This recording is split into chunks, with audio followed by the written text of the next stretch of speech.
all to Basic TDL Tutorials Session 4. In Session 4, we would be discussing about actions in TDL, user-defined fields, and validations and controls. Actions in TDL.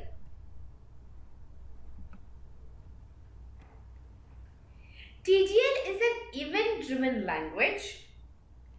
Events can be triggered through keyboard, shortcuts, or through a mouse click.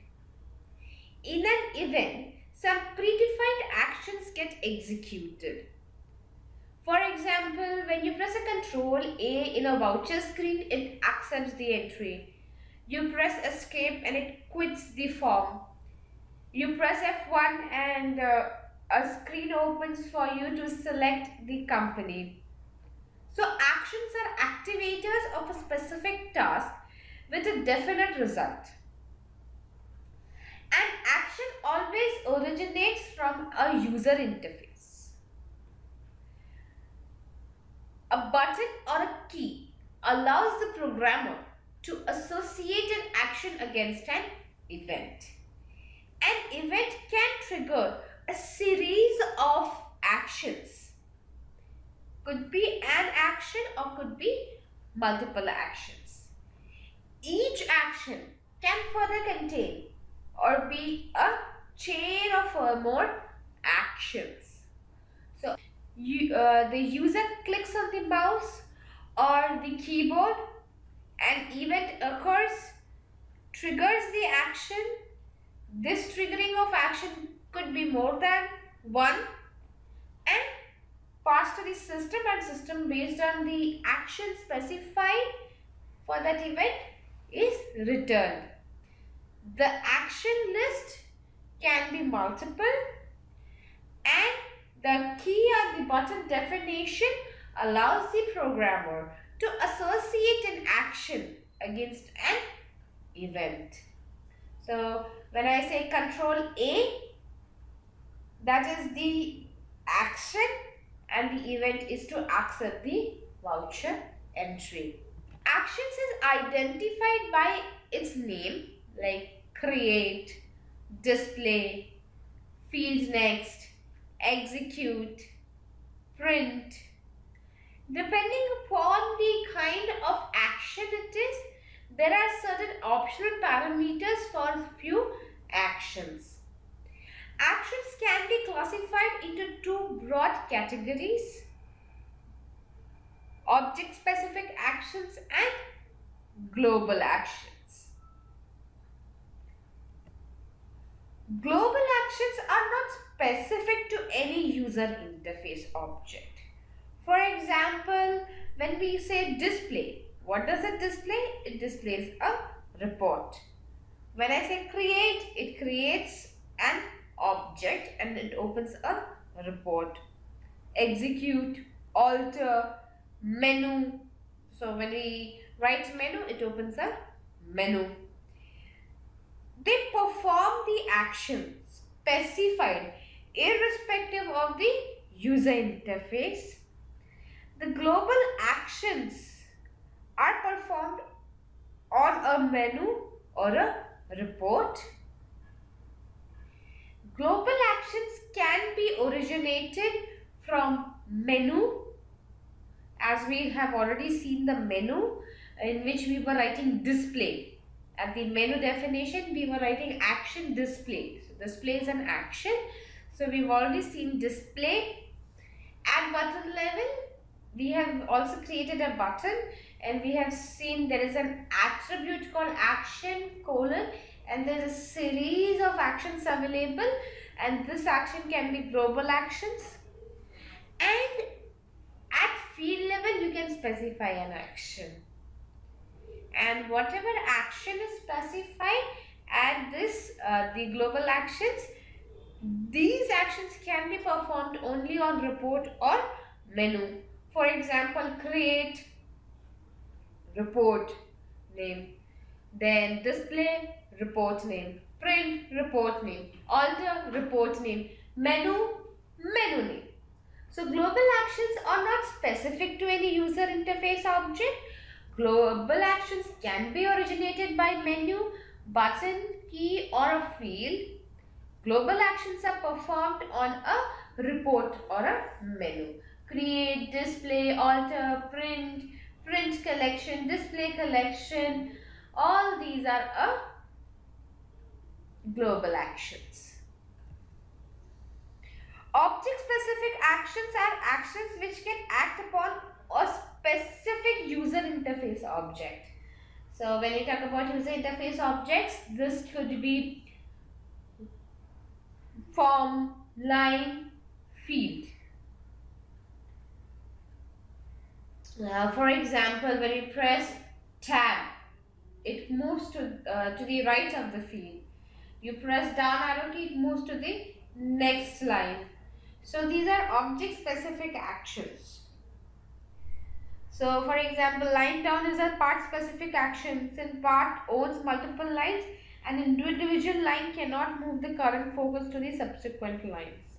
So only part moves the focus, and based on that, the actions are performed.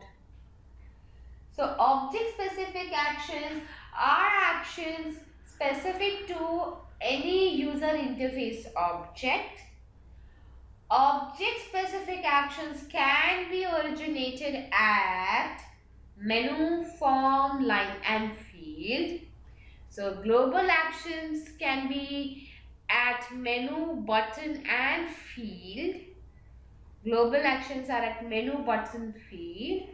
Object-specific actions are at menu, form, line, and field. Object-specific actions are performed on relevant interface object only. So they can perform on the interface they are associated to. Like for example, line up, line down, menu up, menu down, field next, form accept, form reject. We'll come across few of these actions. It's a huge list of actions, so very difficult to discuss all the actions. However, again we have a series of action keys created. You can refer to the keys.500 file that we have in a Tally developer. Action can be associated at various levels, and that is menu, button, form, line, and field. Actions, as we have discussed, the global action can be associated at menu, button, and field, and object specific actions can be at menu, form, line, and field. So on and whole, the actions can be associated at menu, button, form, line, and field. Now discussing about the action execution sequence. As we have stated, TDM is non-procedural by intent. However, the language within itself understands on how to perform various things. Hence, the action execution sequence is maintained. So, whenever an event occurs, the search for the originator starts from the report to the field. Now, what is an originator? Originator is the one that originates the action, whether the action is where the action is specified or where the key is specified. If the same key is available at multiple definitions, say field 1 is also having that and line 1 is also having the same, then the lowest in the hierarchy gets the highest precedence. So if line 1 also has key 1, and if the line 1 also has the key enter and field 1 also has the key enter. So first the search will start from report, will go till the field. Okay, line can also do enter, field can also do enter, but in the hierarchy the lowest one gets the precedence. So the field key enter will get executed. So for object specific actions, the search for the executor object will start from the field level and progress till the reports level. Now where the key is specified, say at the field. Now there is an action specified at this key. Now which object can work on this, can actually perform this action, that search starts from the bottom. So now field has the enter key and it has an action. So now that action will start, we will start searching from that particular key level and will go to the level to the report to search which interface object can perform that action. Once the executor is found, the one which can perform the action is executed. Buttons and keys, as we have spoken about, can be associated at report, form, line and field. Being very specific, buttons can be specified only at form level. Keys can be associated at report, form, line and field. Parts level, key does not exist. Action is always executed with respect to two contexts, originator and the executor. The originator is the one that originates the action. That is the menu, form, line or field. The executor is the object on which the action will be performed or executed. Just taking a small example, we press a down arrow key. The event is passed from the current report to the parts that are mentioned, to the other interfaces that are mentioned in the report. That is, from the report it goes to the form, goes to the part, goes to the lines and the keys. The key could be possibly associated at say line level. If the activated key is found at the line level, it searches further if any of the lower ones have this same key. The lowest, that the field level, will get the highest precedence, the key associated, and that will get executed. In that case, the originator will be the field. And whatever action is specified, depending on which object level or action it is, that becomes the executor. So we have the global actions: menu, create, display, alter, create collection, display collection and alter collection. So that is what we have already seen. We have seen menu and display. We will be further seeing other global actions shortly. Then there is a huge list of object specific actions. So there is form accept, form reject, form cancel, form delete. All these actions will be performed on form. Line up, line down, line end, line home will be performed on line.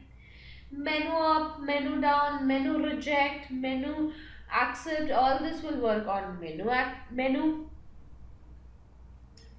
Then we have part level actions like part home, part end, part page up. So again, this will be performed on the part level. We have field up, field down, field next, field preview, field accept, all this will work on field. Then we have explore, display object, alter object. These kind of actions will be performed on line objects. So there's a very huge list of these actions that you can discover during your further working of your TDL. However, these are frequently used object specific actions that we have mentioned. Now we will write a report using display collection. We have already written reports related to display action. So in case there is anything related to create or alter, you will have to write the same way. However, there's a little difference in the create collection, display collection and alter collection compared to what we have for display. So since we have done the display, now we will work on the display action. So basically what does this action do is, this action first displays a collection. Based on your selection, it allows you to display a report. Wondering where we have this in Tally? In fact, all the reports that we have in Tally is using this capability. You go to Accounts Info Ledgers Display. When you click on display, first it gives you the list of ledgers. When you select the ledger, it gives you the output of that particular ledger, right? So that's how it works. And to do that, there are 3 new attributes introduced at collection level. We have trigger, variable and report. So now let us just write a report on this. We will make use of this action, display action, and we will display collection, and we will try to fetch the list of ledgers, right? So quickly open your Tally developer. We will create a new project, and the project name would be actions in TDL. Location, we'll give the location. Now we will give some meaningful names. Please ensure we are now going towards making more professional TDLs. Hence, we would be only using meaningful names. We will add a new text file. The name of the text file would be ledger listing. We would be creating a ledger listing report, and we can do another thing is, and save this actions and TDL this. So before we do this, we will create a new the main text file in which we will include all the files, all the basic things related to our project, the project file and the adding of the menu. All those things we'll do in the main file. So we will add a new file here. We will write main file, save, and to this main file we will say include ledger listing.txt, and at the top we'll give a comment. This is to include text files to our project. Now this is to add new menu item to display menu and provide additional reports within it. You see, we're going to give very precise comments. Now what we will do is, first we will execute our Tally.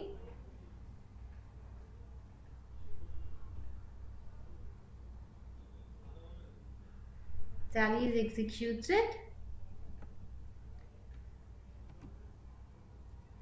and Tally is open, and now we'll select a company is ABC Company Limited. And now what we will do, display menu, we will add our new menu. So what do we look for? We will look for this text display menu. Now going to Tally Developer, Control D, find what? Display menu, and it's a text, so we give it within quotes in default TTL, and we say find search. Here we get the list of the searches it has done. So far we have just got one search. We got just one search, and that's the title we have. So this is the menu that we are going to change. And to modify a menu, you have to say hash, and to ensure that we are at the right menu, we will just change the title and check whether we are at the right menu, and we'll change the name to Tally. F, product and features, F4, refreshed. Yes, the menu has changed, so we are at the right menu. Now to this menu, we will add a new menu, and we'll add a new menu just above the quit. What do you want to do? Add.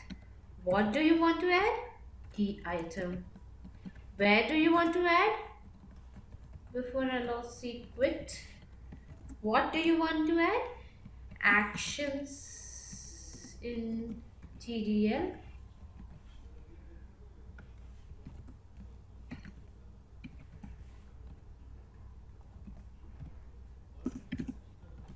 What is the shortcut? We'll take it as I. What should it do? It should give a menu, actions in TDL. Now we will define this menu.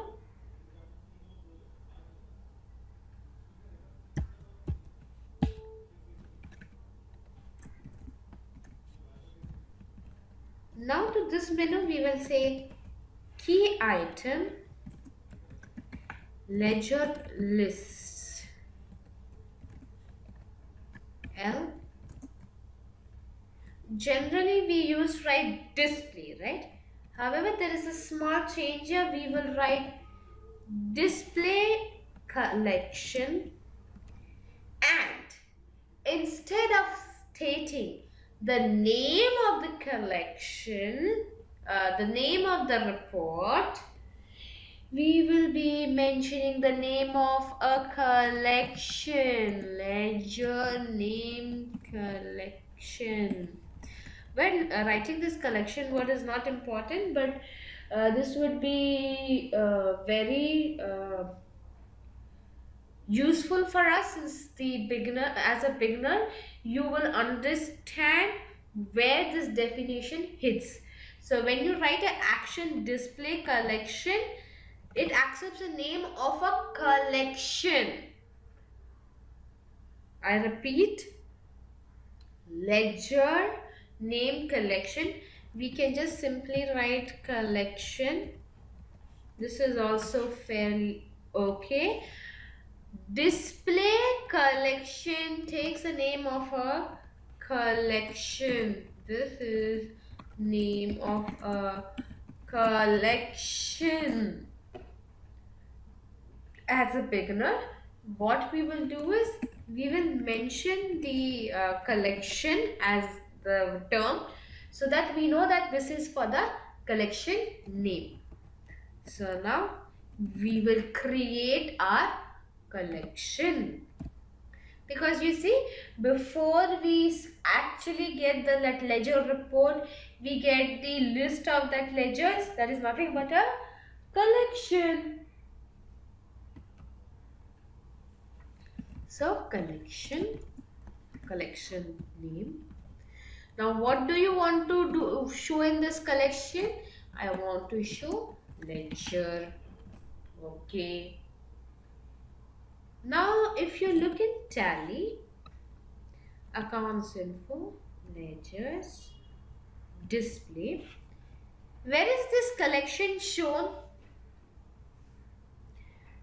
Now you know there's an interface. This is a report, this is a form has part has lines, and lines have field. Where is this collection displayed? The collection has been displayed, the pop-up list has been displayed in a field. Obviously now you know we have two lines and each line having one field, right? So now where is this collection displayed? The collection is displayed at a field. So we write field ledger name list.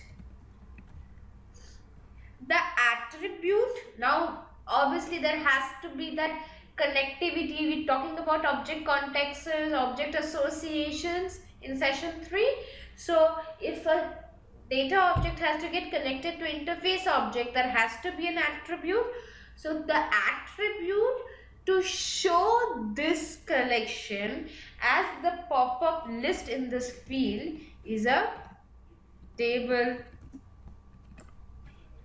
and we provide our collection name. But didn't we learn that a field cannot exist without a line? Can a field exist without a line? No. So we need a line definition.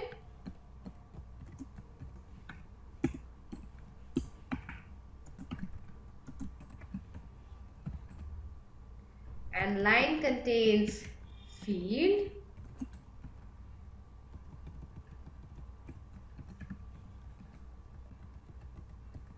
can a line exist without a part? A line has to be contained into a part, right? So part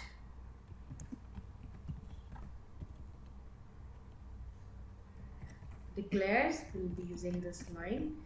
Can part be independent? No, part has to be in a form.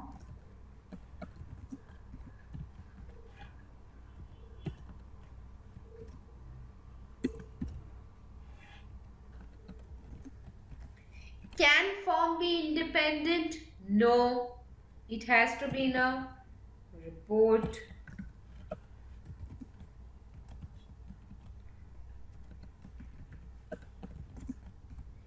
Can report be independent? Yes, the report can be independent.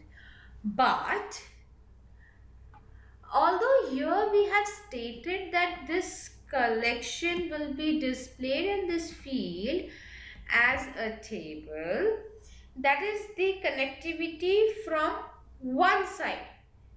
Like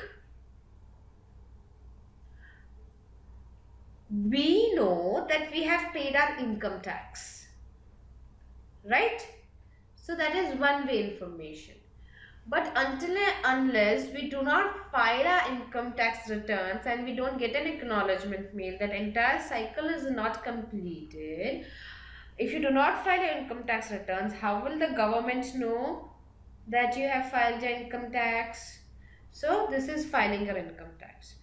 Until unless you do not get the acknowledgement, how do you know the government has accepted this? So you need to have the second way around, right? You have connected your data collection with your interface, but your data collection should also know now that it has to call this report, correct? Because this is the triggering point for our menu.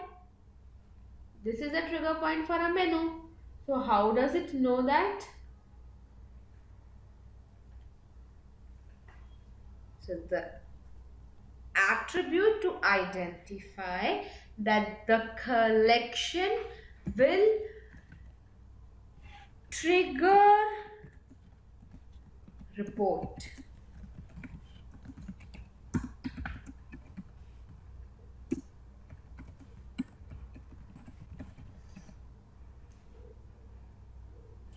Right? Okay. So let us just built this entire code, how we have built the code so far.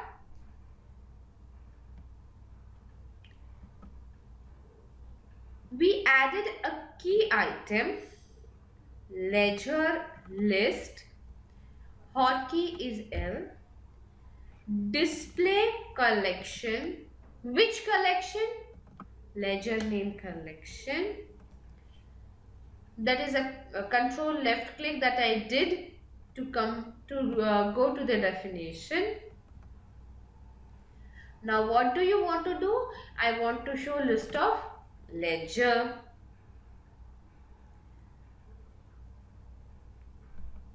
Now I have a data object. To do any kind of manipulation to data object, it has to be connected to an interface object. When we visit our tally, where is this list associated? The list is associated at a field level.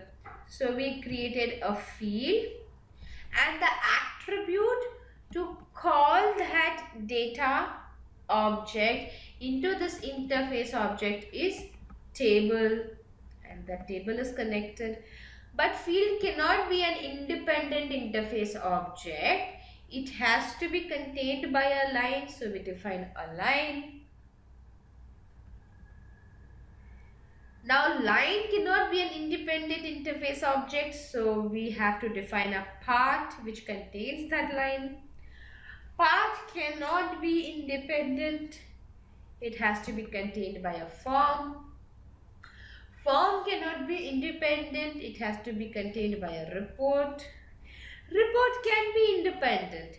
However, to complete the cycle that the interface knows that which data object it has to call, and the data object knows that which interface it has to get connected to, we have to connect this report to the collection via an attribute called trigger. Is this clear to everyone?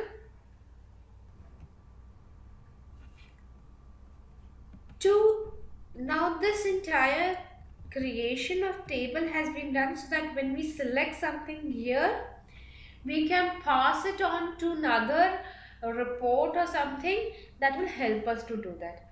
And what is the only element, the free floating element in TDL that will help us to do? The variable. So we will have to create a variable of type string, and since it would be from a report to a report, it has to be a system variable.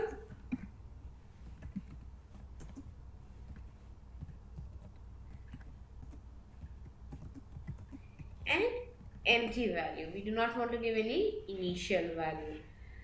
So at this field, we will inform that the value of this variable has to get modified. So modifies the variable name, and to this we will at the end write var, so that we know it is a variable.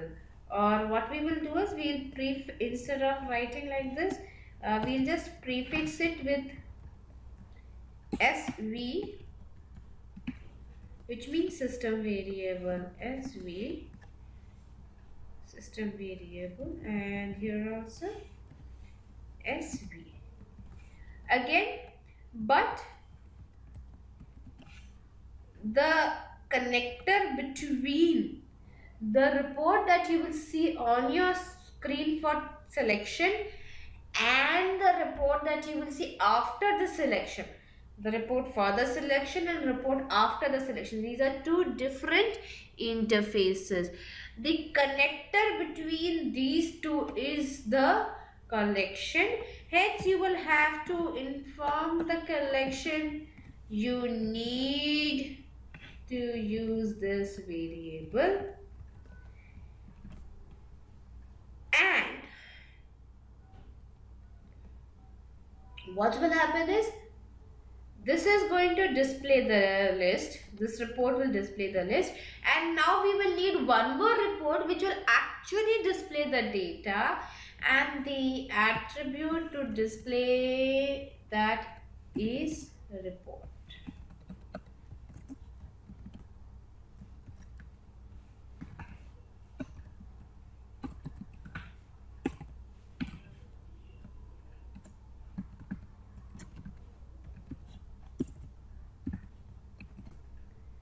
Now we do not have to mention an action here, because in the main file we have already said display.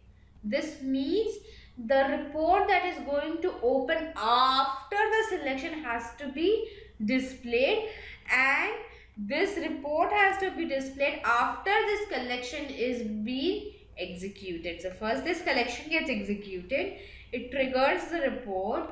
At the field level, the variable value is modified. That variable is being informed by this collection. Now this variable gets passed to this report, and then the data is executed. And now we can mention that this is a trigger report for selection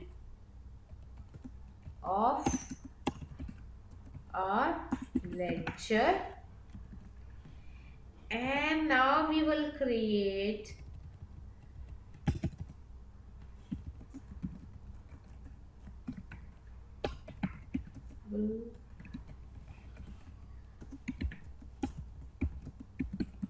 same value from a report to another report, or from trigger report to final report. And then now we create a final report. And now this report, again definition report. Report contains form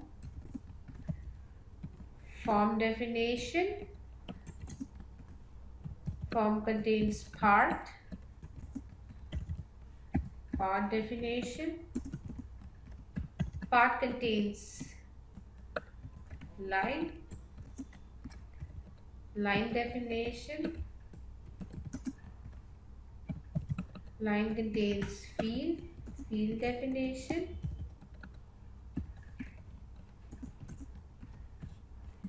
and right now we'll just provide a static value.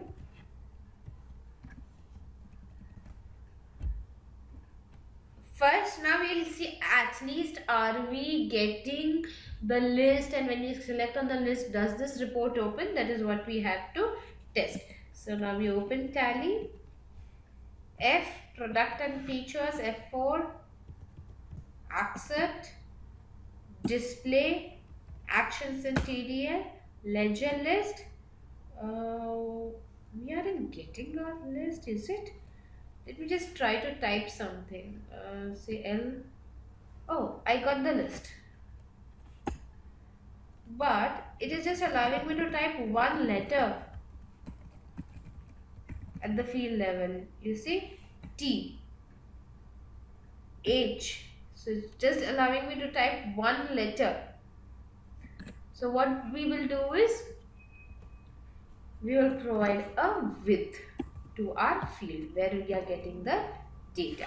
So width, and we say 50. Now let us see, are we getting what are we able to achieve what we want? FT F4.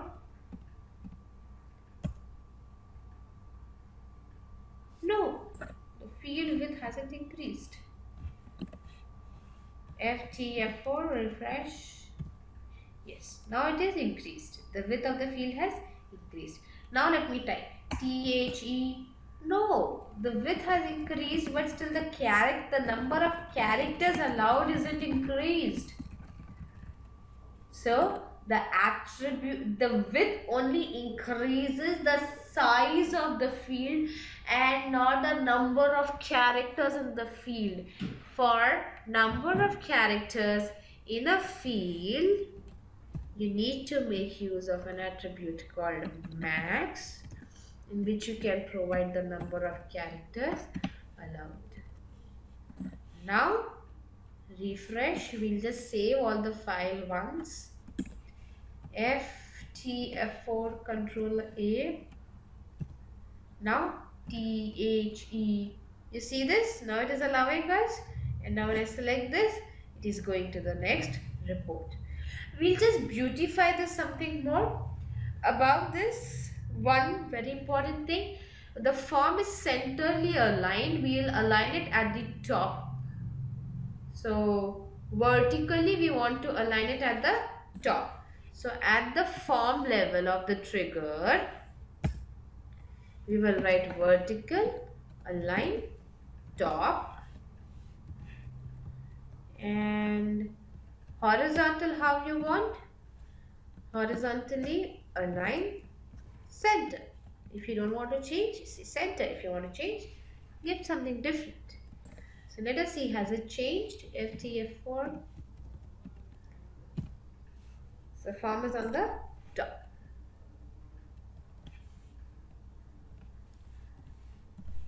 Now what we want? We want to add a title line before this. Name of ledger, we want to add that. So we will go back to our part and we will create. Now we could create a line here also, that is okay. But now when we give a line here, the sequence will go as the first we will get the table line and then the title line. So that's an incorrect sequence, right? So we will have to mention the title line first and then the body. In this we'll provide a line definition which contains a field, the field definition, and here we'll say set as name of ledger, and to this line we'll give border at the bottom. We'll say thin bottom. We have this? Yes, we do have this.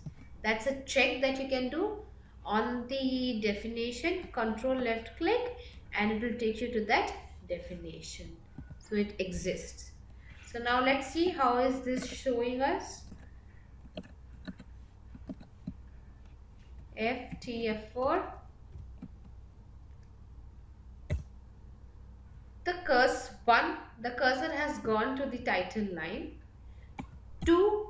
My table isn't displaying as soon as we enter the report. Remember the session 1 where we spoke about various attributes at field level? So this is the difference between the attribute set as, that though it allows you to give the initial value, it also allows you to change that value. But we do not want to change this value. So we'll say info, so the text does not change. And since it's the title line, we'll say align center.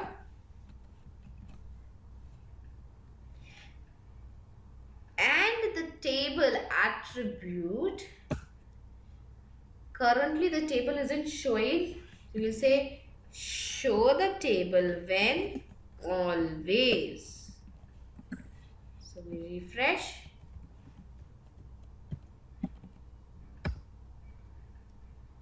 So we have the title, but my title line hasn't got align center. Why? If you haven't given the width to your field, you cannot align it center, because then the number of characters is the field width, and if the field width and the number of characters are absolutely same, how can you provide that? Right?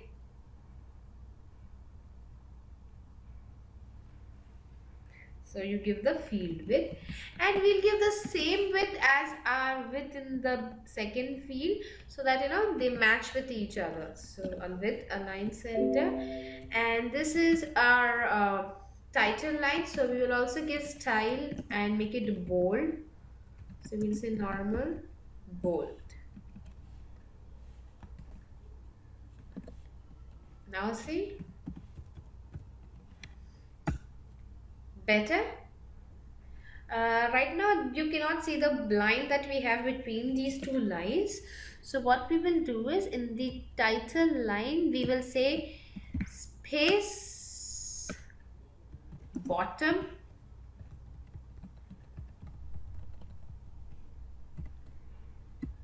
say 0.1.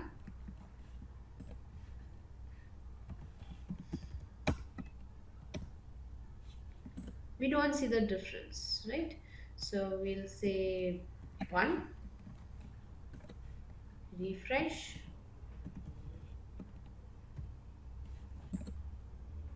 But the border is moving with the space bottom, because obviously the border will go at the end of the line. So what we will do is, we will give this border to the field.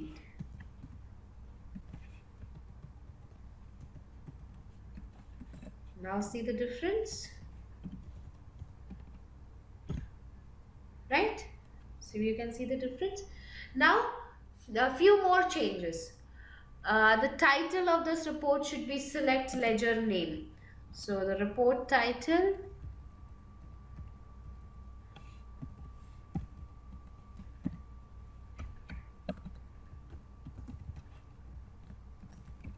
select ledger name, right?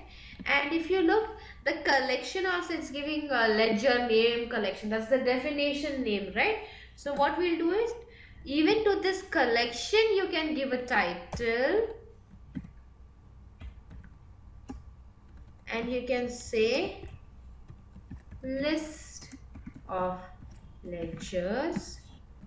And right now this collection is coming from on the right hand side of your report. What we will do is, we will align it in the center. Now see the difference. We are adding attributes one by one to ensure that we see the difference, we feel the difference. Yeah, do you feel the difference? Right. Now, the width of this collection is broad, bigger than the field, and you might be having a question. Can we, right now it is only showing me the ledger name. What if I also want to see the parent name along with this? Can we do that? Yes or no? Or can we also provide the width of this column? Right now it is going beyond my field, and my field width is just 15. Can we do that? Yes, you can do that. So there is an attribute called format at collection level, which allows you to give the method name that you want to show in your list, comma, separated by the width of that column. So now when you do this, right now we've given 12, we'll make it 15, or we'll make it 20. You'll see the difference, right? So we can see that. Now say I want to add one more. So what do we do? So right now I can only see the name of that ledger. I want to give parent of that ledger. So the group name, parent. So what can we do is, format $parent, comma 50. And now see, we can see. But how do I know what is this on the left hand side? List of ledgers. This could be the ledger name and this could be its parent. This is an assumption we are making. Right now the title we have given is to the entire table. Title of the table is their list of ledgers. What about the column title? So there is an attribute called subtitle, which takes comma separated parameters. So name and parent. You give comma. The sequence has to be maintained. First format is name. So first subtitle is title. We have given name. Second is parent. So we say it as, we'll change it to group. So there is no confusion. Group. Now see this.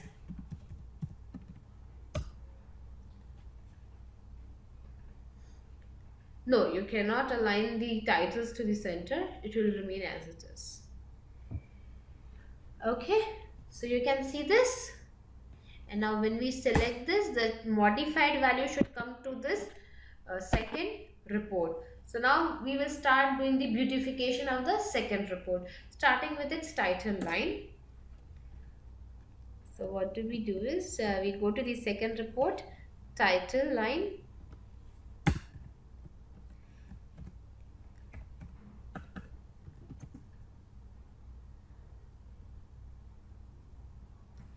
And we will say data of, and we will give the variable name. So the title line, we will see data of and the ledger name. So let us see that is the variable value changing and we're getting the values or not. So let's check that. If data of ABC Private Limited, okay, and what if I click on Arvind Kumar? Yes, so we are getting details of the ledger. So instead of data, we'll make it as details of, and we give a colon, the space. So now you will see that we are able to make a beautified report. Now this is what we can see as a text. Now we want all the details of that ledger. So for that particular ledger, for that particular object, so if it is a single object that you would like to connect, the attribute that we have is at report level object. And which object do you want to connect it to? Ledger. And which ledger? We already have the ledger name in this variable, and you can provide that. Now we haven't given any method names to its form, part, lines and fields, so we will not be able to see a change. So we will make a small change in this set, as we will make it $name. So at least we know that we are able to display the name.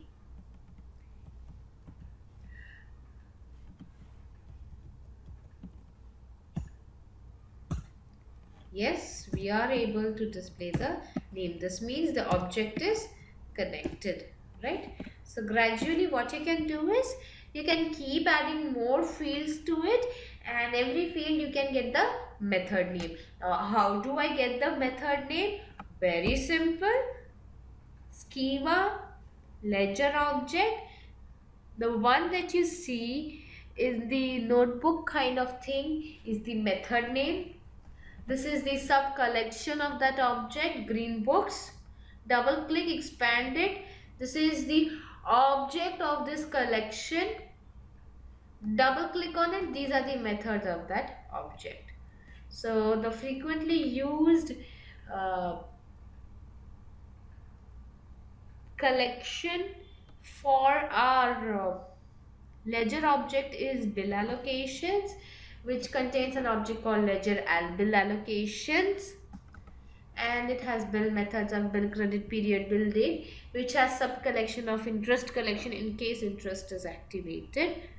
So you can have those details drilled further, right? So once you say connected to object, ledger, and you give the ledger name, everything under that is what you can access. Everything. each and every method and each and every collection.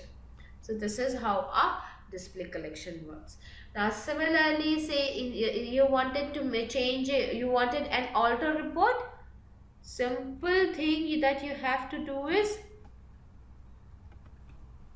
alter. You just write alter collection, and the report that you have, this report right now is in display mode.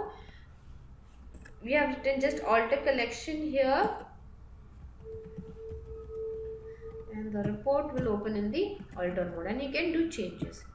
Well, right now the changes won't take place because there are certain more things that you will have to do for the changes to take place, but this is the simplest way that you can create a display collection report. It's an interactive report based on user selection. You are calling the report.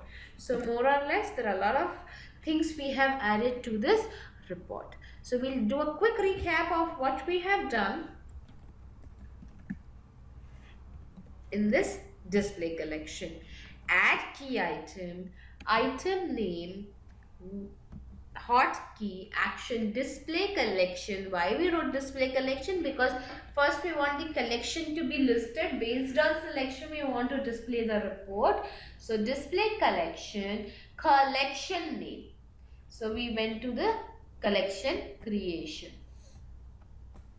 Now what you want to show in this collection?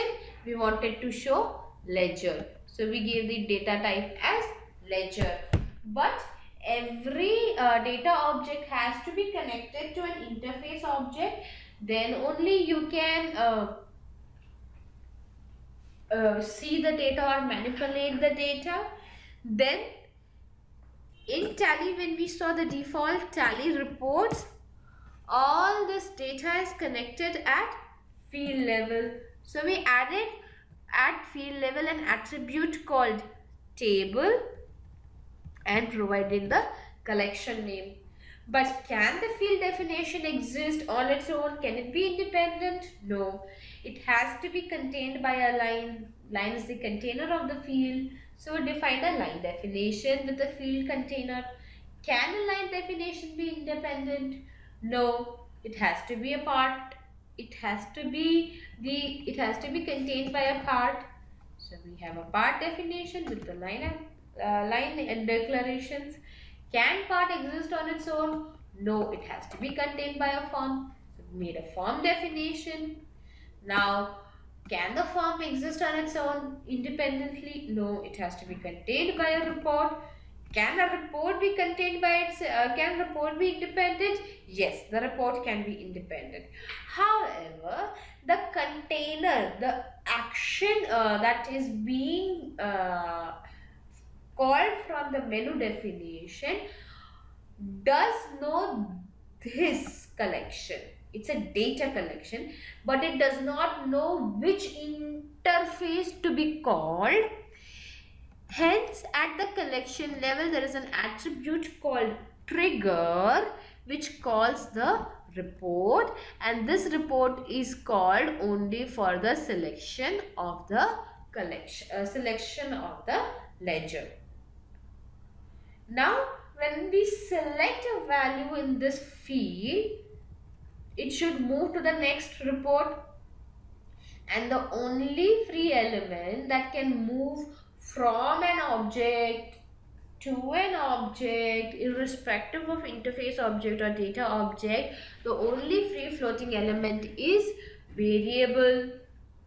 And at field level, we will modify that variable because that value has to change, right? The values that we are pushing has to keep changing. We cannot write variable here because that values have to be continuously be changing as and when the user selects here. So modifies the variable value, and since the variable value has to be passed from a report to a report, the variable has to be a system variable. It has to be a system variable. So variable type string, system variable, and system variable requires an initial value, so we have kept it as empty quotes. Now this report is being triggered from this data collection, and there is a variable that is getting modified, and after the selection of that report has to get opened. So the connector between the first report and the second report is this collection. There is a router. So until unless you do not give the values to the router, how can it pass to the next level? Hence to this data collection we need to specify which variable will you use at your trigger report to open your final report.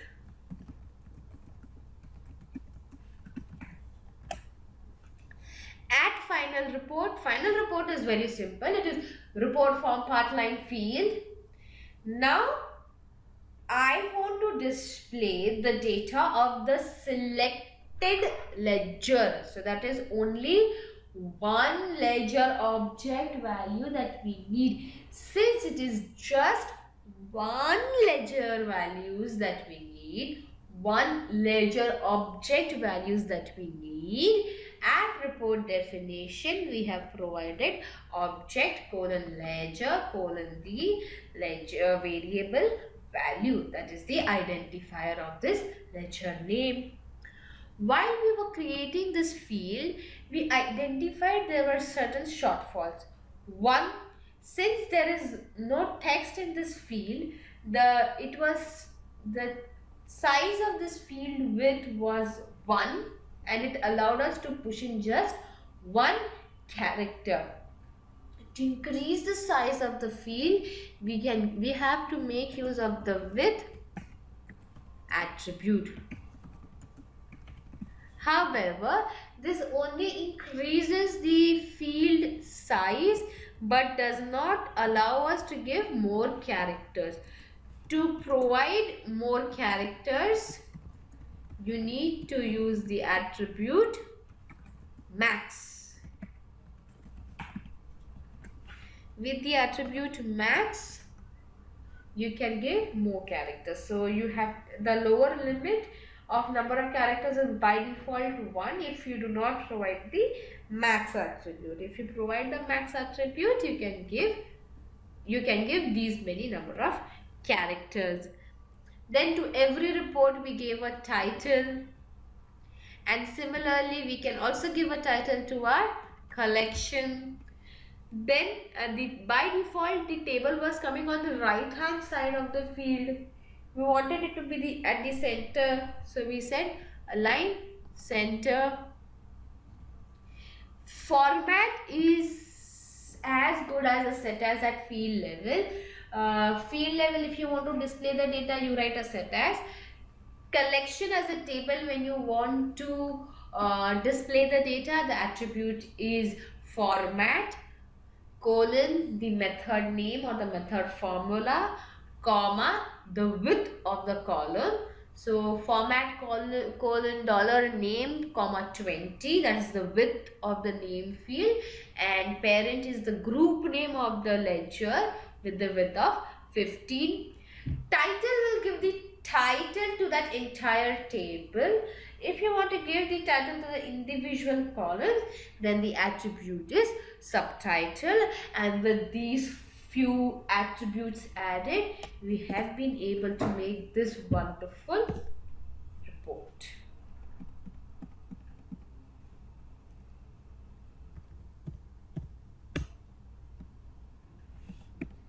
And our report is ready. Right now we have just added one field to check whether the data that we are passing, the variable is working or not. You can add more fields to it. Right? Simple as possible. Now there's a discussion on the various actions. So we've already seen the display action. Similarly, we have a create action, we have alter action. We have seen the utility of these three attributes at collection level. Trigger attribute can be used at collection level. Similarly, can also be used at report and field in case there is a particular report that you would like to call from that particular definition. Like from collection we wanted to trigger to a report, so we have given a trigger attribute. Trigger attribute displays the behavior of this attribute for report is that you want to display a data in a list format. So automatically, if you have noticed, it opens in an alter mode. It allows you to select the object which and this contains the variable value that has to be passed to the next report. So these are the three attributes that we have, the main attributes at the collection level to make this interactive report. Although apart from that, we did learn few more attributes at collection level, like the title, the subtitle, format, align. Then at the field level, we learnt the attribute table, show table, modifies, max, and width. Right? So there was few new additional attributes we learnt apart from what we have done earlier. If you have noticed, just small English words is what we have used at attribute. Meaningful English words making it very simple and easy to use. And this is an example of that report. And we have a try it out. Right now we did for the listing of the ledger. So we selected a ledger and we showed for that particular ledger. Now we will do the other thing. We will select the stock group and we will get the stock items of that stock group. Okay, the initial one we selected ledger and we bought ledger, but now we're going to select the stock group and we are going to get the stock item names. So let us just write this code in our file. So first we'll create a new file and we will say listing of stock item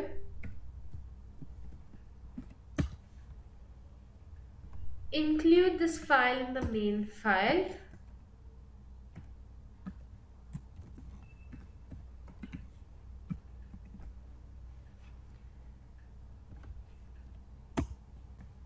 Key item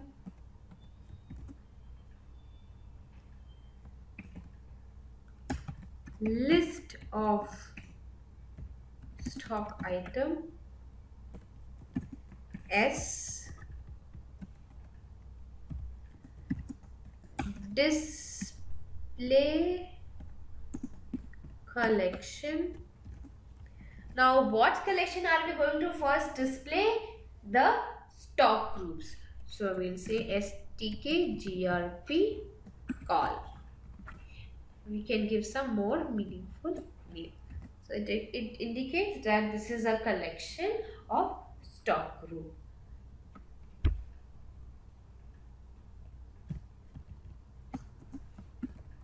Collection being used at field as table.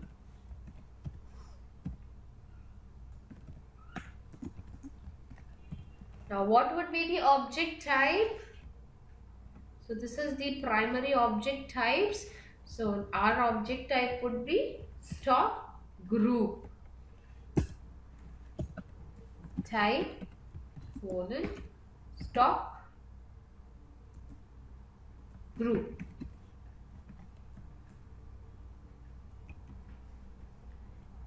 So we have the collection of type stock group. Now where will we display this data object? At field definition.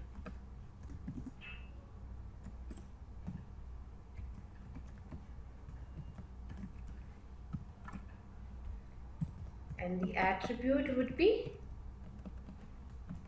table.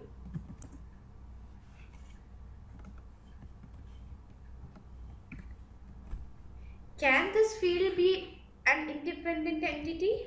No, it has to be a part of line definition.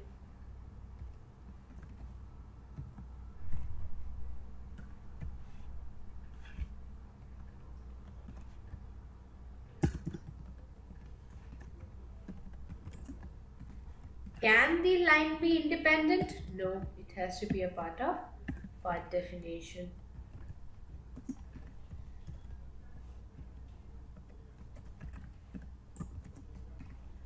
Can the part be independent? No, it has to be a part of form definition.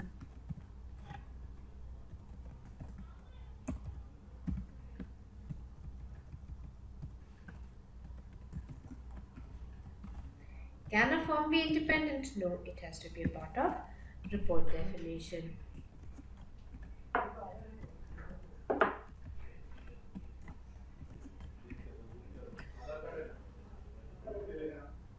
Now, to this collection, we need to inform that this is the interface that will be containing you.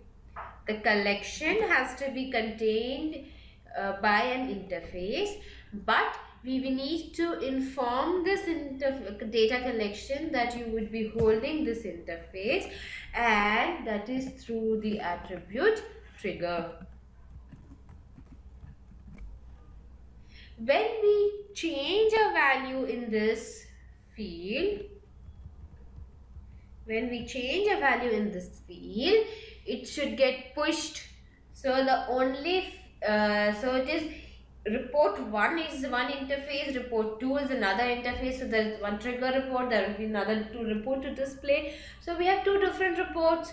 So only free element or the floating element that can pass from a report to a report a value is through variable. At field level, with the help of attribute modifiers, we can modify our variable value. Now we need to define this variable. Will be of type string. Because it has to move from an interface to an interface, it has to be a part of system variable.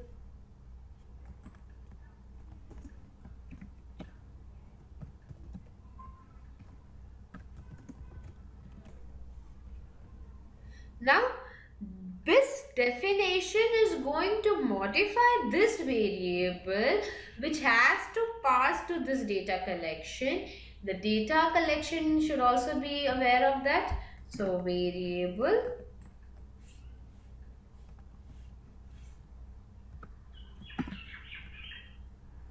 and variable name. Now, based on selection from this report, a different report has to open. So the report and the name of that report will be stock item list, because we want to open the list of stock items when we still select the stock group. Every definition, whenever possible, provide the title. So here we provide list of stock groups. Then we need two things. We need the format $name, 20. Then we need these column titles, so subtitle, name. If you need any further formats, you can provide that. Say format $closing balance, 15. So name, closing balance. Then aligning it to the center of the field. So whatever beautification possible we have done for the collection. This is the beautification that we require for collection. This is the important things for making that report interactive. Report, we will give a title.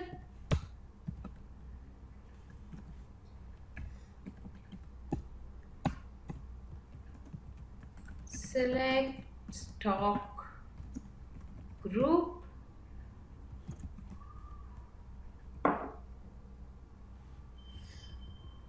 Now we will require two lines. This is for the table.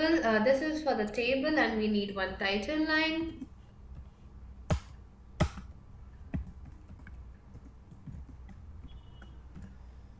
It needs a field. Field we have to define.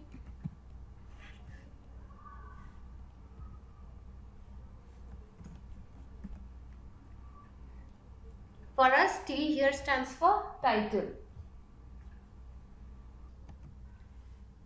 Since it is a title field, we will make use of attribute info. So our text is not editable, otherwise the text gets editable. Info, name of stock group. Align the text to center. Line wheel can give space bottom.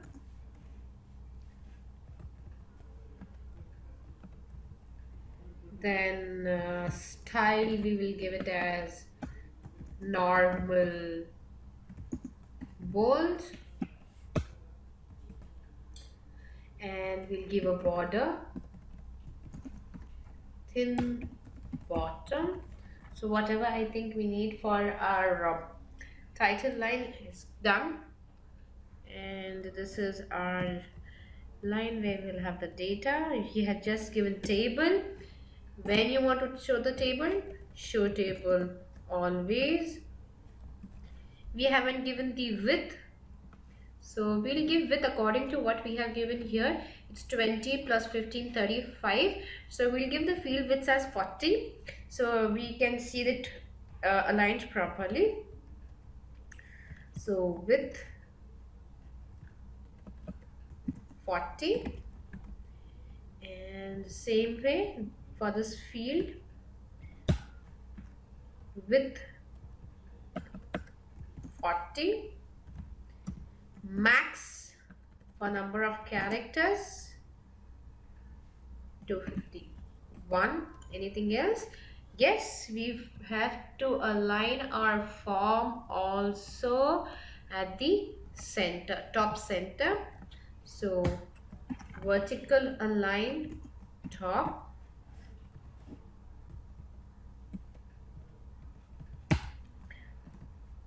horizontal align center. So our work is done for this, and now we will create this report for the display purpose.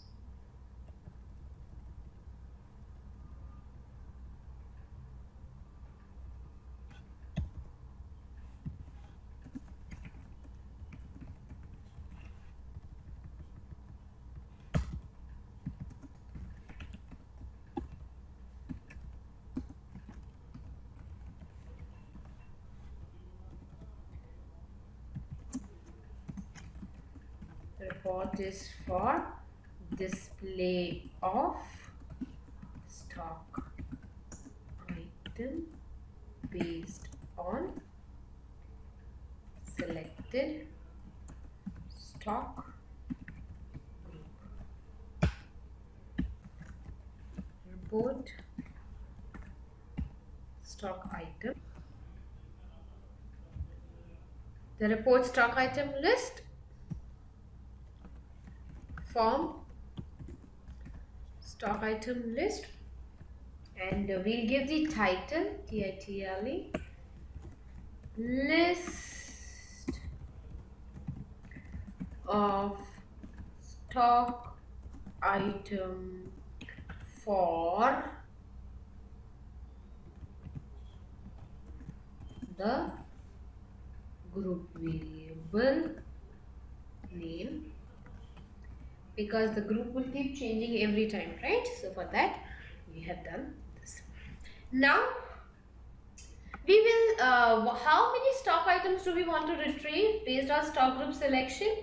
1, 2, we do not know how many, right? So if it is a single stock item, then the report level object is right.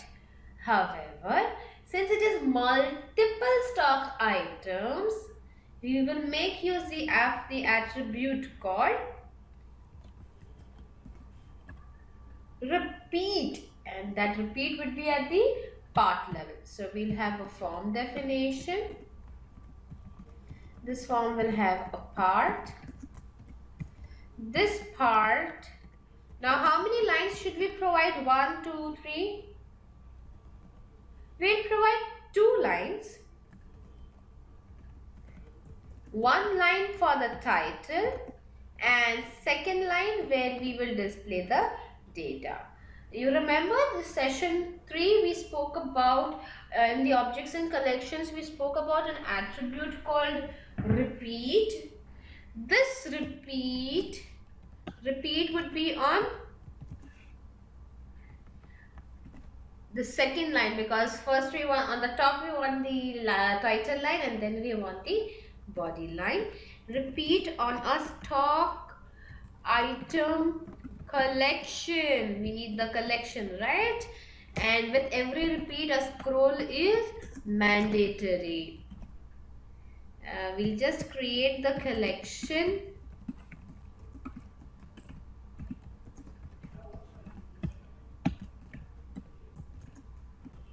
What would be the object type of this collection? Type would be stock item. But which stock item? When we write type current stock item, it will give me all the stock items. But we want particularly for this stock group. So what do? Child of the stock group name. Remember the attribute we discussed, child of, at our objects and collection session, right? So the attribute child of is what we will use. Now continuing with our definitions. Line, we'll give the body line first, and then either we can give the body line and the title line, but as a programmer we would always prefer to define the title line first, in which we will use the body line. All the fields and all those things will be from this body line. And if you remember, by locally for all the fields we had changed the style and aligned it center and all those things. So it would be you can create a standard template to file and you can use that. So we can say local colon field default, means any field that comes under this line has to be of style normal bold. Local colon field colon default colon type should be of string, because it's a title line, it has to be of type string. Local colon field colon default, by default all the title should be aligned center, all the text of the title. And local colon field colon default colon line colon 0, so that if the text is huge it will break into multiple lines depending upon the field width. Then we will add just 2 fields right now to this. We will add for one stock item name and one stock closing balance. So we will say local colon field colon stk item name info, now it's a label, right? And we'll write particulars and local colon field colon stk item cl bal and info closing balance, and we will give a border thin bottom. Now for the second line,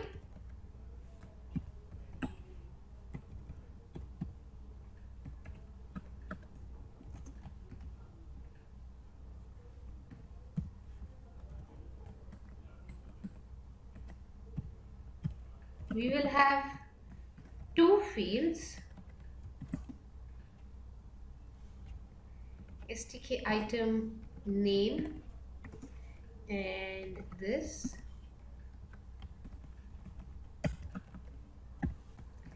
Define those fields.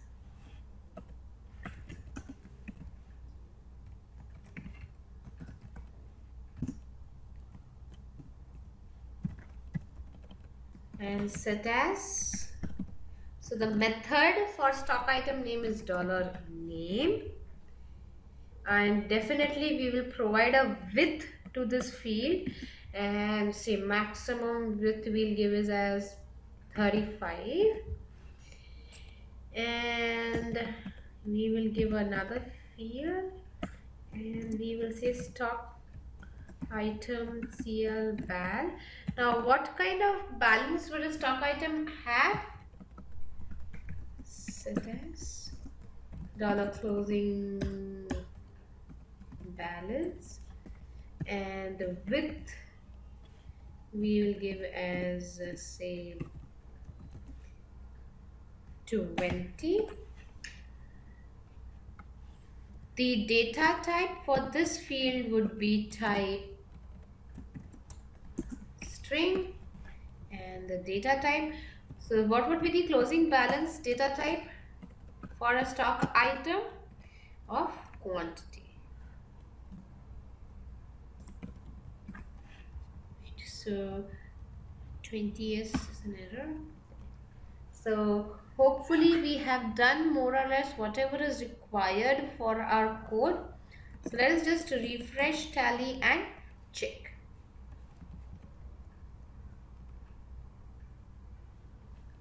So our TDL is now connected.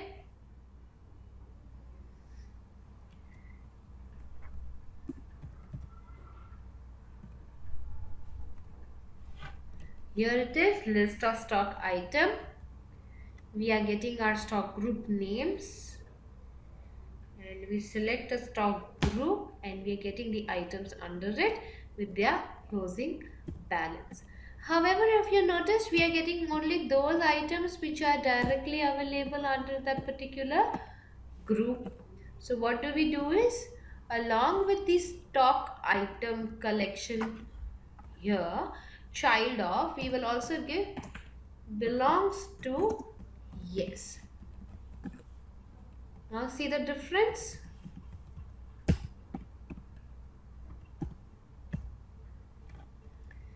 Earlier we did not have this test MFG, but now we are having this test MFG. Components, computers. Yeah, do you notice this?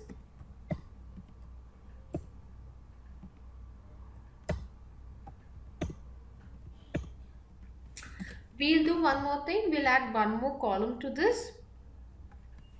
Since we have multiple stock groups also there, we will give the name of the stock group also, and local colon field colon the field name info parent, and here we will add the field we want. Again, the sequence, the way you write the definition sequence is not important, yet as it would be easier for us to troubleshoot the code in future if we write in sequence. Hence we are writing in sequence. It does not matter whether you write at the top or whether you write at the bottom. It's just for our benefit.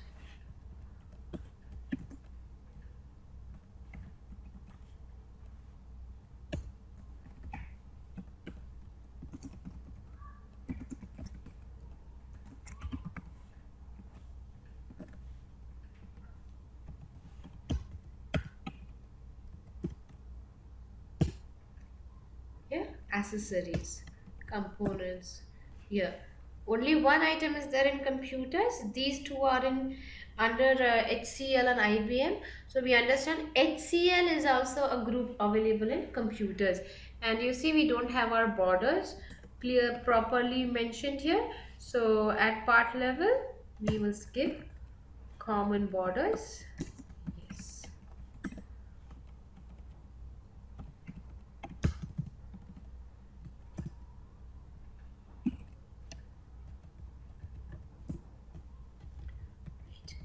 So we have what we need now. And this is all what we have for actions in TDL. Simple yet effective. And now we move on to our next part of the session, user defined fields. User defined fields. So what is a user defined field?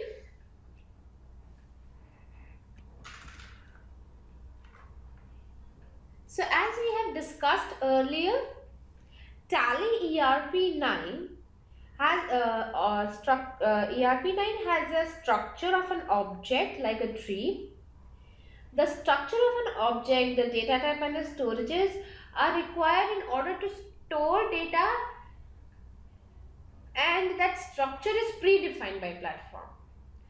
All the data that is stored in Tally database, by default the data is always stored in that predefined storages.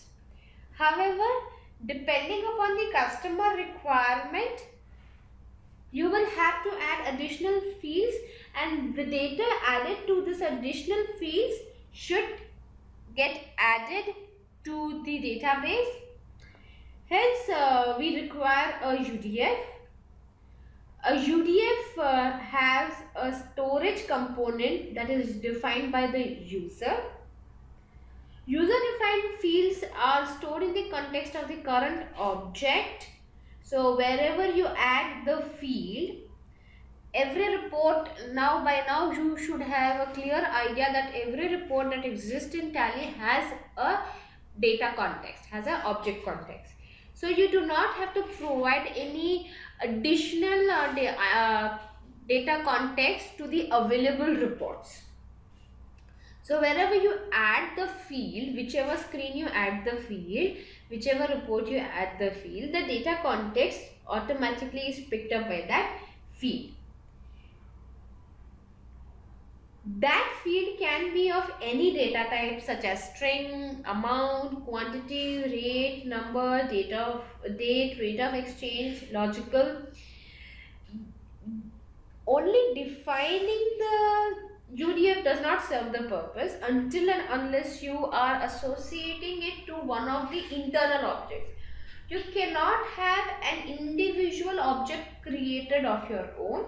It has to be connected to one of the internal objects. If you are adding to the existing ones, those reports already have objects. If you are creating a new one, you have to associate it to one of the internal object. So when a UDF is created and is used in an already existing report, the data is stored in the context of that object, and it is always attached to that object. So whenever you call that object, your value will get retrieved. But if it is a new report, you will have to provide the object context, and whenever you call that object, your data will get retrieved. The creation of the UDF is very simple. It is created under a system definition UDF. So it is open square bracket system colon UDF. Why we are writing system?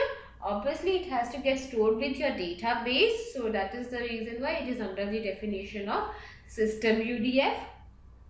The name of the UDF, it is the identification of the storage. It is the purpose of this UDF is to identify the storage name. The data type is the tally data type that you can use, or the aggregate. Aggregate data type is a very peculiar kind of data type which we will be learning about it very shortly. And index number. Index number is important because the tally stores its database in a flat file system. So when you want to add data, it is stored in the form of indexing. So when you have the data type, you need to provide the so when you are adding a UDF, you need to provide the kind of data that the UDF will hold and into which index number. So this is how you can define. Do you have a question here in your mind? How would you know the index number? So this is the UDF allotment that we have done for the developers. So our developers can use UDF numbers from 1 to 9999 and from 20,001 to 59,999. So the 10,000 to 20,000, this allotment has been already done by Tally Solutions Private Limited, that is for our internal development. So any UDF numbers between 10,000 to 20,000 cannot be used by the developer, and the developer has been made that sensitive that it will not allow you to use any UDF number between this, including these numbers. So from 10,000 to 20,000 you cannot use this index number.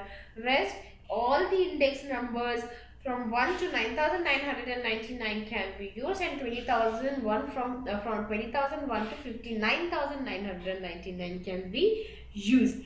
However, at the initial stages of Tally, Tally has already used index numbers 1 to 29. So truly speaking, you can use an index number from 30 to 9,999 and 20,001 to 59,999. To certain the initial stages of Tally, the UDF index number from 1 to 29 has already been used. So in case there is a clash, the data that you are providing will fail. Then the storage at the field level. So you will have a report in an alteration mode, and the UDF is created, that is you have given the storage name. Now that is the database, the backend. Now you have to connect it to the interface, the front end of the front end that the user will see. There was a statement that we learned: every data object can be manipulated only through the interface object. So the place where we display the data is the place where we will edit our data, that is through field. So at field level we have an attribute called storage colon, you need to provide your storage name, the UDF name that you are using at your system definition. So you have the storage, so this will push the data, this will help you to push the data, and it goes stores into that your system UDF, and when you want to call the data, you can simply add a $sign to it and the data is retrieved. So it is very simple. UDF, whatever report generations we have done up till now, it is the same way. The only difference now would be the utility of the attribute storage. We have classified the UDFs into two categories: the simple UDF and the complex or the aggregate UDF. Now what is a simple UDF? A simple UDF is that it can store one or more values of a single data type. Like when you enter name of your ledger, it's a string, one data, or you type address, it is string but multiple lines. So can store one or more values of a single data type. When a UDF is used for storage, it stores the value in the context of the object associated at line or at the report. So if the line does not have an object, it depends upon the report object. If the line has an object, it associates itself with that line to push the data for the object context. Only one value would be stored because there is a single line. Depending on the usage of your usages, we can have multiple or single values. And if it is a multiple value, you can create a collection of that UDF. So this is an example. This clearly states that my report object context is company. It has a storage called vehicle and the system UDF vehicle :string: 700. So my UDF name, its data type and its index number. So does this mean the index number we have provided, that is 20,001 to 59,999, is for all the data types? So would it work if we give string 20,001, and would it clash with the data type number : 20,001?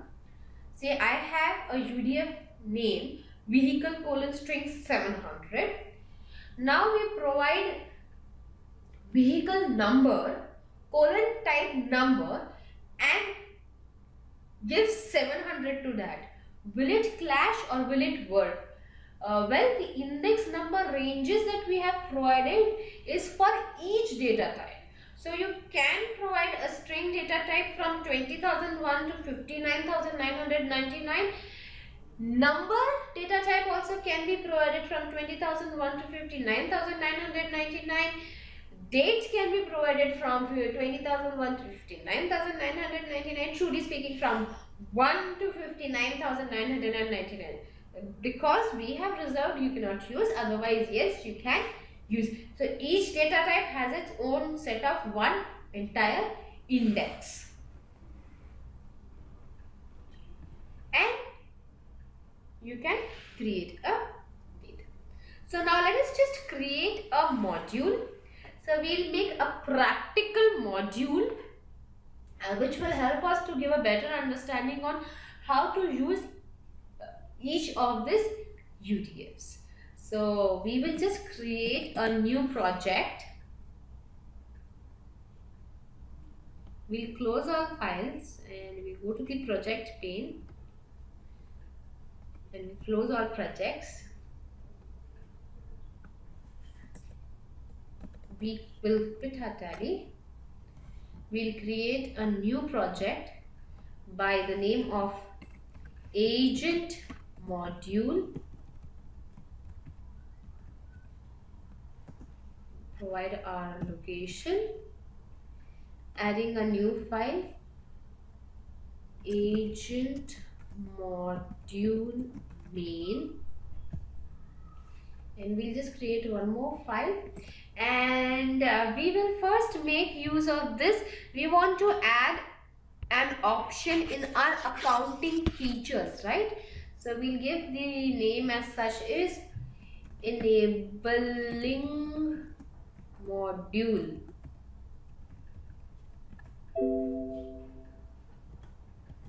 The text file, we will give the name itself as enabling module.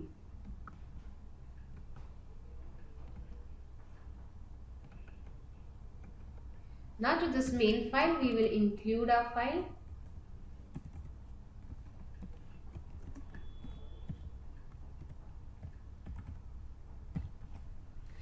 Here, right now, we do not have to make any changes to the gateway of Tally. we want to add to the accounting features agent module. Use agent module, yes or no? This is what we want to do, right? So, one, no hash menu gateway of Tally right now. We don't need that. So, we go to this module. Now, here is the entire work. Important, how to search the location. So now let us just execute Tally. Select a company.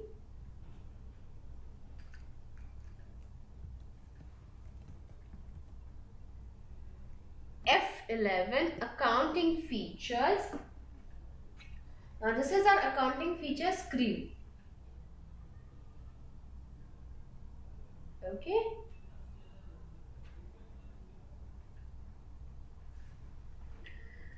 Now it is as a part of other features, right?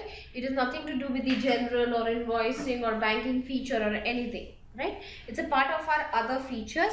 So just below enable company logo, this text, we will add our new text, enable agent module.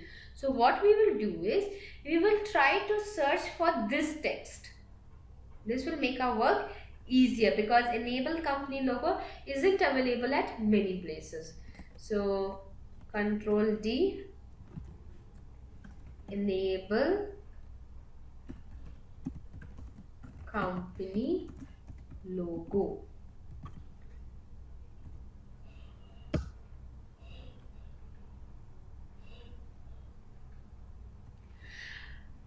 Well, as you can see, we have got just one search for it.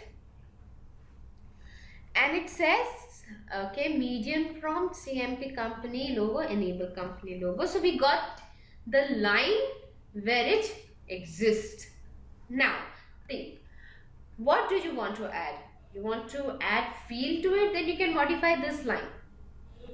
No, what do we want to add? We want to add a line to it. So we will have to check where or probably which part does this line exist. So in Tally Developer, we have given an option to search for the definitions wherever they are referred, wherever they are used or called or declared.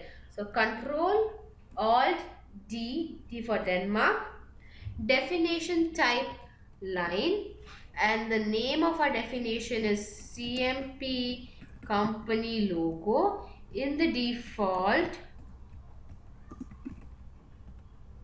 search for its references only, and we've got this part. Now read this part. Def TDL SRC, that's it is the screen. Company of, it's a company related thing. Yes, it's a company related thing. CMP, short form for company. OPR, short form for operations. Part, okay. CMP, company. ACCT feature, that is the accounting feature, right. So it's on the right side. Is it on the right side? Yes, accounting features on the right side. So you can go to this part, add, now modify this part, hash. Now again, before doing any further changes, always ensure that you validate whether you are at the right definition or not. So what we will do is we will change the background color to say green. Now we will refresh our Tally. This part of the screen should change to green.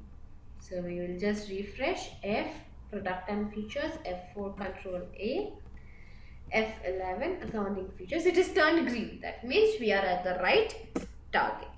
Now we have to ensure that whatever we provide should be inclined with what we have in default Tally. So what we will do is we will see, okay, the line name here says CMP company logo, so we will give our line name also similar to this, like CMP agent module. So we have the line CMP company logo. We would provide our line name on the similar lines, and as you can see it has fields and local prompt. So what we will do is we'll copy this so that, and we will make we'll make some changes to this itself, so it just gels with the existing Tally interface. And our line name will be CMP logo, a CMP agent module, and this line we will add here. So we'll say add line this, and info enable agent module, and here we will change our field name agent module,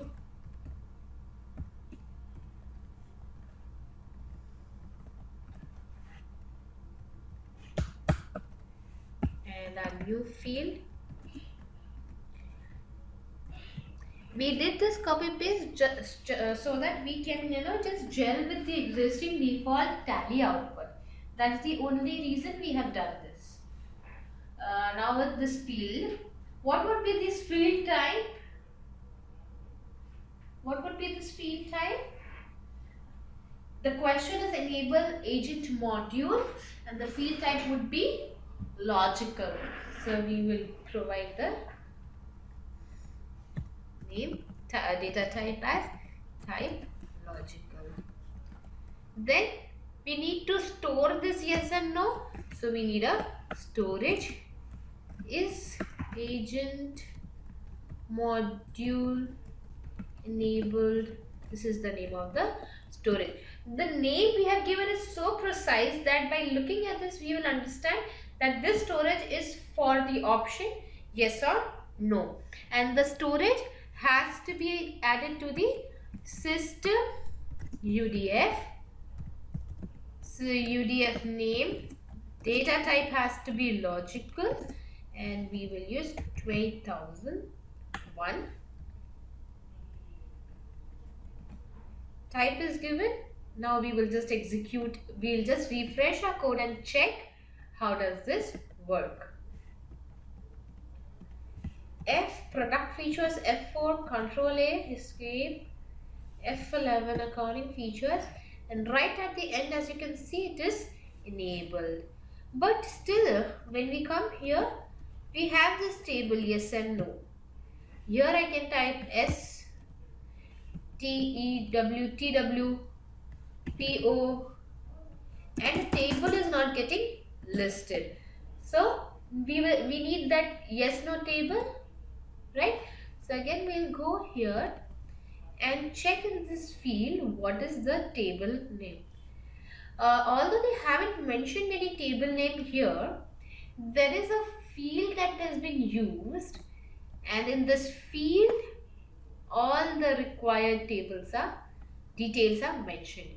The data type, the width, the maximum number of characters, the style, the table, when to show the table, and what is the key.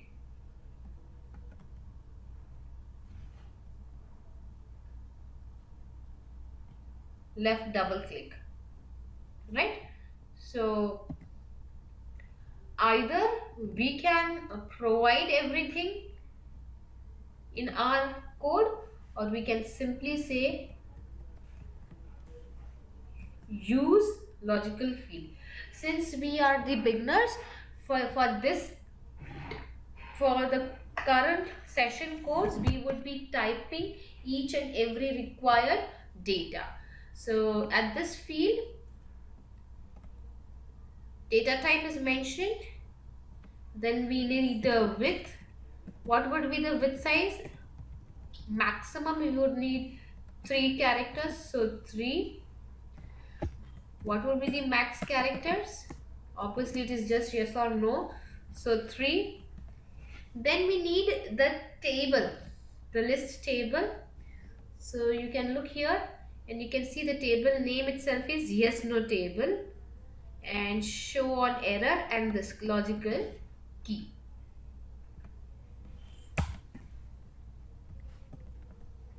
So now whatever is supposed to be there for a default field, we have for our field also.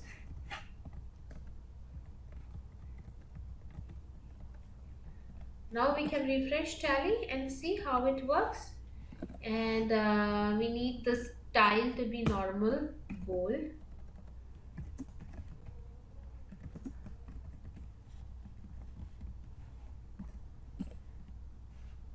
F4 Control A, F11 accounting features. Right now by default it is no. We set it to yes. We go back, it is enabled. So this is how we can enable the agent module. So now we have added a simple UDF.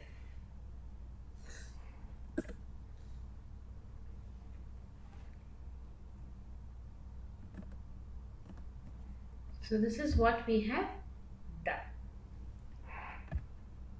Now getting multiple values. So now what we will do is we will add agent names to that particular form. When we set it to yes, we will we should be able to add the names of the agents. So that is what we will do. So since we will require multiple values in that UDF. So when you want multiple values on different lines, the way to enable multiple lines is through the attribute repeat, right? However, here we do not have a collection. Here we need to prepare the collection. So here the only difference would be the repeat line will not be on a collection name. Definitely the collection hasn't been created. So for this kind of behavior, we have the UDF. So what we would do is, we would create a subform to this current report, the current option that we have done, and we will create agent names. So we'll create a new text file and we will give the name as agent name creation, and we will include it into our main file.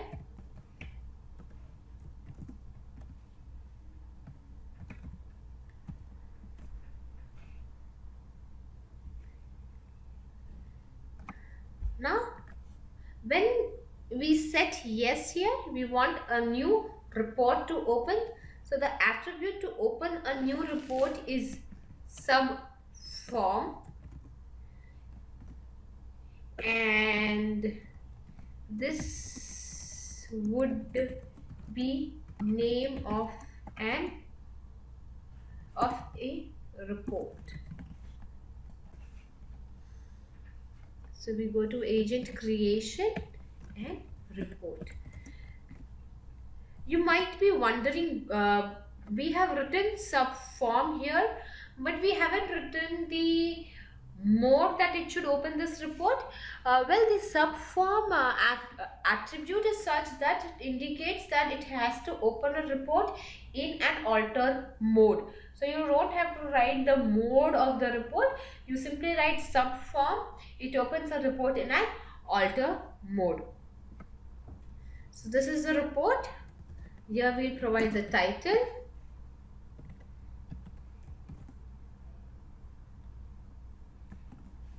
We'll give creation of agent name, contains form. We give the form name.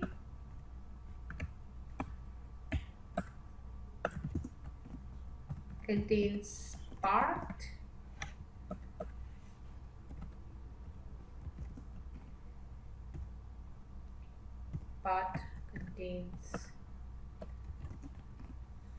line. Now how many lines would we need? So by now we have understood we would at least require 2 lines, one for the title and one for the and one for the list where we will create our agent names. So we say agent name title and agent name body. Now first we'll have the line colon agent name title. This will contain one field. So what we will do is, instead of creating fields here separately, again we will use the body line here, so that whatever field we have here, the same number of field gets added here. So use field body.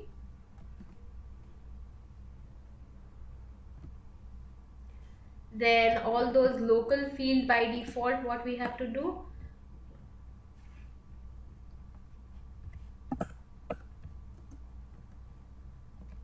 local field default type, first of all the data type string, then default style normal bold, then default line column 0, then align center, right? So these 4 lines are fixed, and we will give a space bottom, and now currently we need only one field because we need the list of agent name. So local colon field colon agent name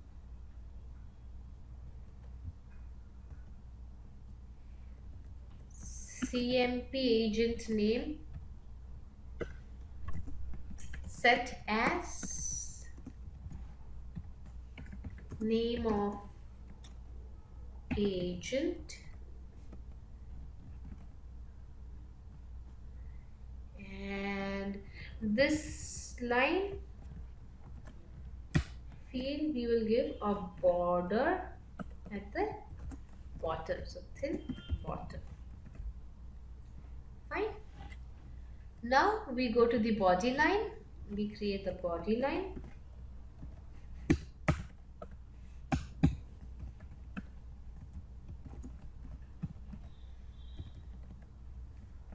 We add a field to it. Right now we have only one field, and that field name would be CMP agent's name. That is company level. There is a field. Then the field name. Now you need to remember, okay, what does a field need? Data type string. What should be the field width? So we give 40. How many characters should it allow? 251. Now whatever data we enter here, shouldn't it get stored? So we need a storage. Now every storage should be a part of your system UDF. So we can make a system UDF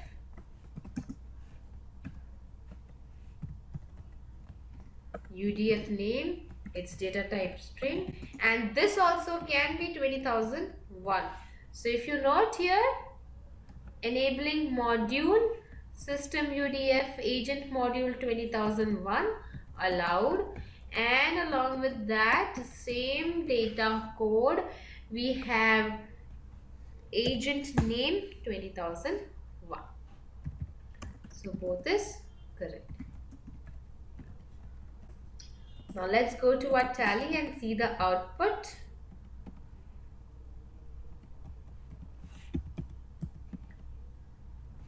F11 accounting features. Yes, enter.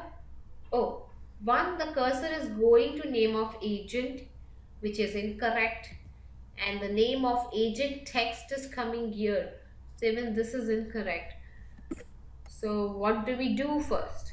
So first of all, this set as has to be changed to info.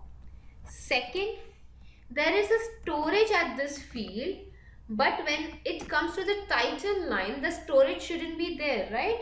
So we will delete the storage also at this title line.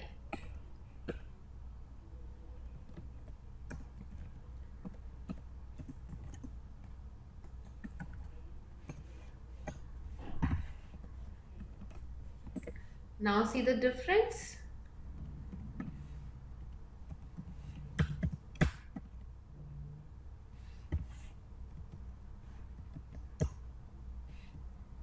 The cursor isn't going there, and by default we do not have any value. But right now we are just able to add one more value, one value. We should have that list to append, right? So for that, what we have to do? We have to repeat a repeat line on agent name body, and we do not have a collection here. So what we will do is, since we have simple repeat values here, we will make use of our existing UDF name itself. This UDF name itself to get the repeated value of same type.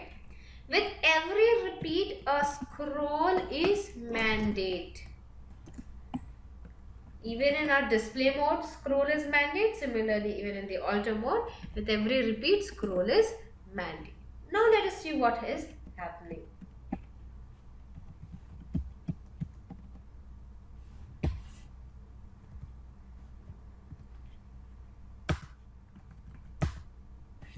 Oh, I am able to still add just one value, but I did give repeat, right?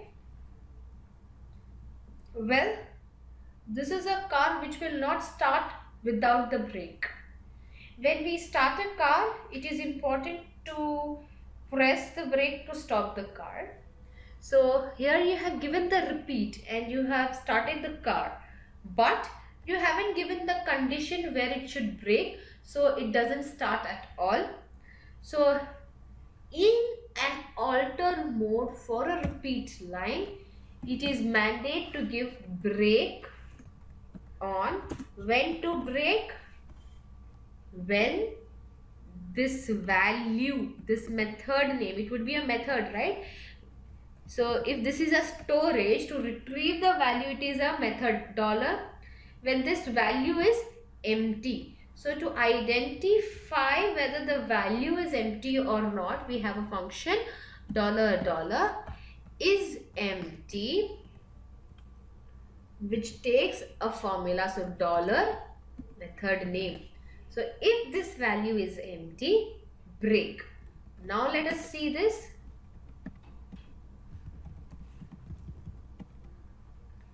F11 accounting features module. Yes, we'll give the name Keshav, Krishna, Gopal, Radha, Gopi. Accept. Let us just go back and check. Yes, we do have those values. Now say if I make this value as no, yet it is opening my values. What should happen is, if the value here is set to no, this should not open, right? So what you can do to control this is subform report name colon $$ value. Value is the function which checks the current field value. If the current field value is equal to yes, then only open the field. Then only open the subform. So now just let us check this. F3, F4, F11 accounting features. No, cursor does not go. Yes, the cursor goes and the values are made available, and you can keep appending the values. See, the values are right. So we have added a multiple, simple, repeat UDF. So when we talk about a single value UDF, it is of two kinds. When you talk about a simple UDF, it is of two kinds: single UDF and multiple UDFs. So it can store one or more values but of same data type. Now whatever agent we are creating, now we will create a collection out of that, because whatever we are creating, we will need that, we will use that further for some further utilities.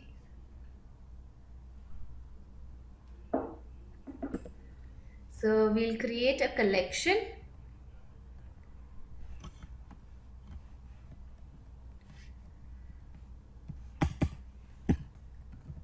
Collection colon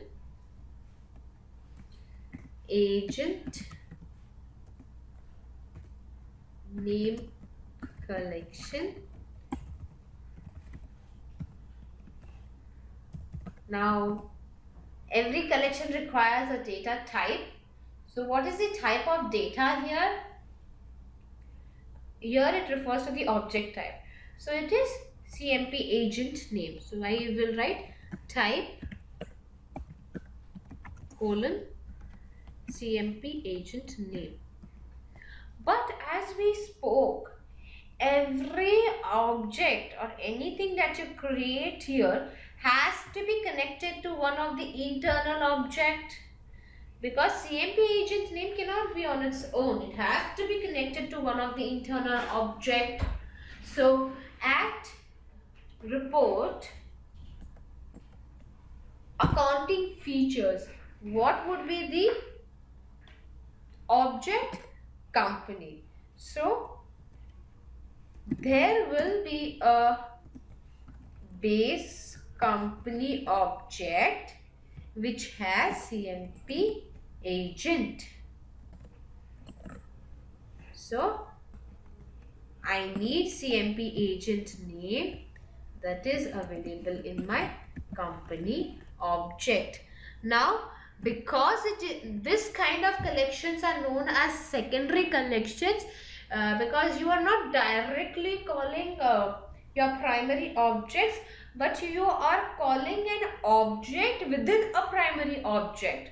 So these kind of secondary collections require a child of, and definitely you will say you require a child of the current company, and the system variable that holds the current company name is #sv current company. So the collection is ready. #sv current company. Type the UDF name, because this is going to hold multiple values, and the object name company, because this cannot stand on its own. It is dependent on the company object.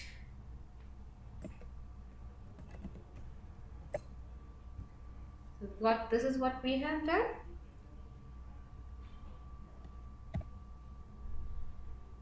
Now complex or compound aggregate UDF, when multiple values of different data types is required to store as one entity. For example, when you go to voucher and you go to start pushing values for your stock item, each row is one object where you hold stock item which is of data type string, quantity which is of data type quantity, amount which is of type amount, rate which is of type rate. So these are 4 different data types that you are holding. Now to hold this entire thing into one container, we require an aggregate UDF. We could use the simple UDF directly if it was single data type. When we have to have multiple values of multiple data types, then we need the aggregate UDF. This aggregate UDF we can create a collection and we can further use it as a table or as a in our report to show okay which agent what. But we will require an aggregate UDF. So how do we define an aggregate UDF? It is similar to the definition of your other simple system UDFs. The only thing is the data type that you will use for this aggregate UDF is aggregate. The data type would be aggregate.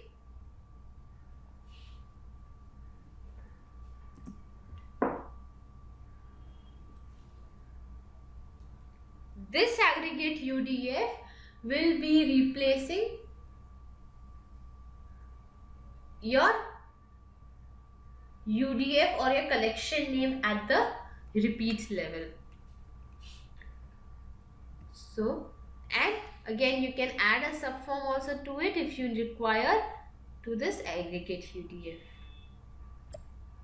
So this is what we have done already. Subform is what we have done and we've given the condition, right? So what we will do is now we will create a report on gateway of Tally which gives us this screen, and here we will select our own agent name. Okay, so we come to gateway, we come to our code again, where we will create one more file. Now we will create agent details creation.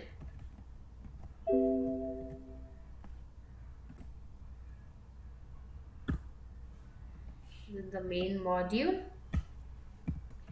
include agent details creation.txt. So now what we will do is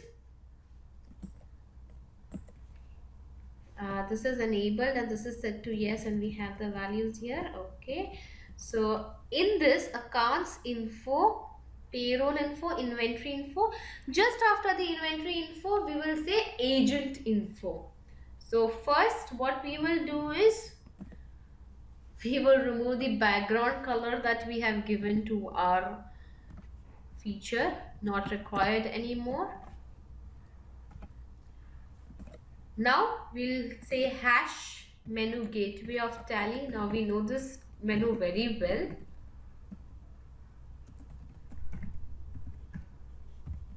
Now we want to add value after inventory info, right?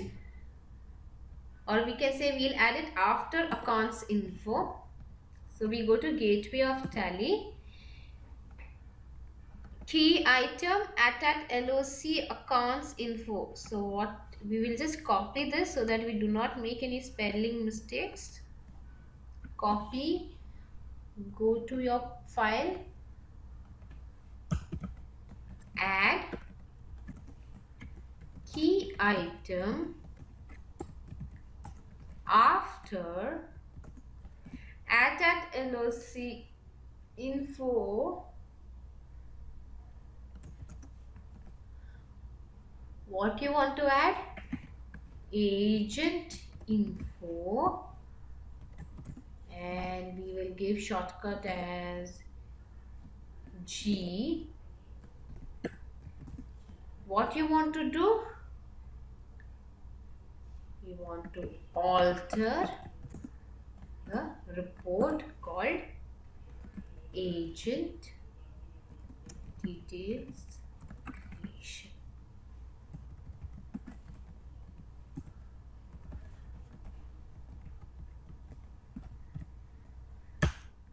Now alter is a report name, so we give report name and we give the title.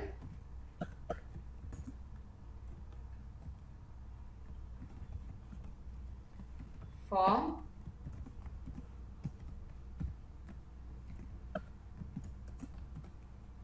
Form contains part definition, line.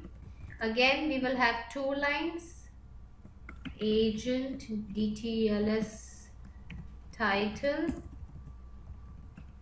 and agent DTLS body. It is not necessary to give the suffix it by the name title and body. As we keep repeating, as a beginner, it is important for us to understand what we are writing, and hence we are providing these details as prefix and suffixes. As in, when you keep practicing and you become more and more professional, you need to give a better naming conventions. So agent title, so line definition, agent title. As I said, we have some common things available for our templates for the title fields. So we will just copy this template that we have. We have been doing this repeatedly, right? This task is what we are doing repeatedly. So we'll just copy this from the previous and paste here.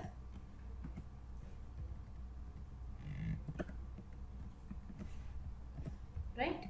And how many fields do we need? We need one field for agent name, one field for date of joining, and one field for commission. So we need 3 fields. So local field agent name. So hopefully we do not have such field created. Well, even this can be written in a report which is in a display mode. Note, if an attribute is specified, say there is a report that you're opening in a display mode and you have specified storage, Tally will not give any error. However, that attribute will be simply ignored by the TDL of Tally. So you need not worry if you have created a template and you are using that template. Absolutely okay. Agent name, and since this is a title line, we'll say info name, then local field agent DOJ, that is short form for date of joining. That's what we mention generally. And give title as date of joining. And then we have a local field agent commission short form info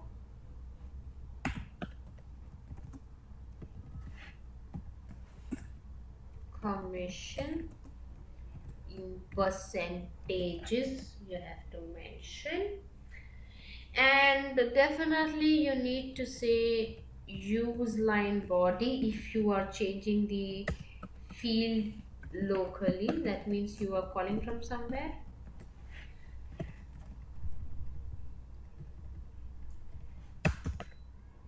Now the line definition for body. We have 3 fields here: agent name, agent date of joining, and agent commission.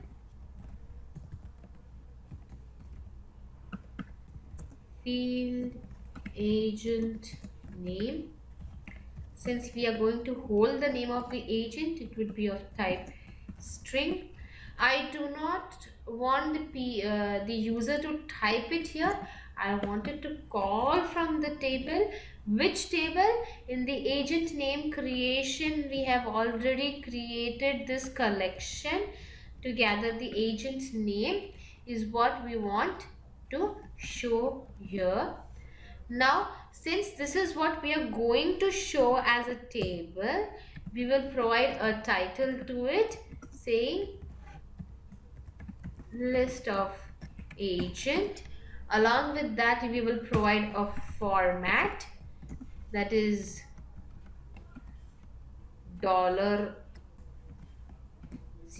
agent name, width is 20, and you can provide a subtitle.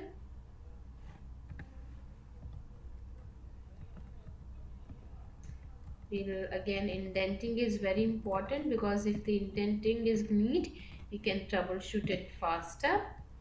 Subtitle, we provide name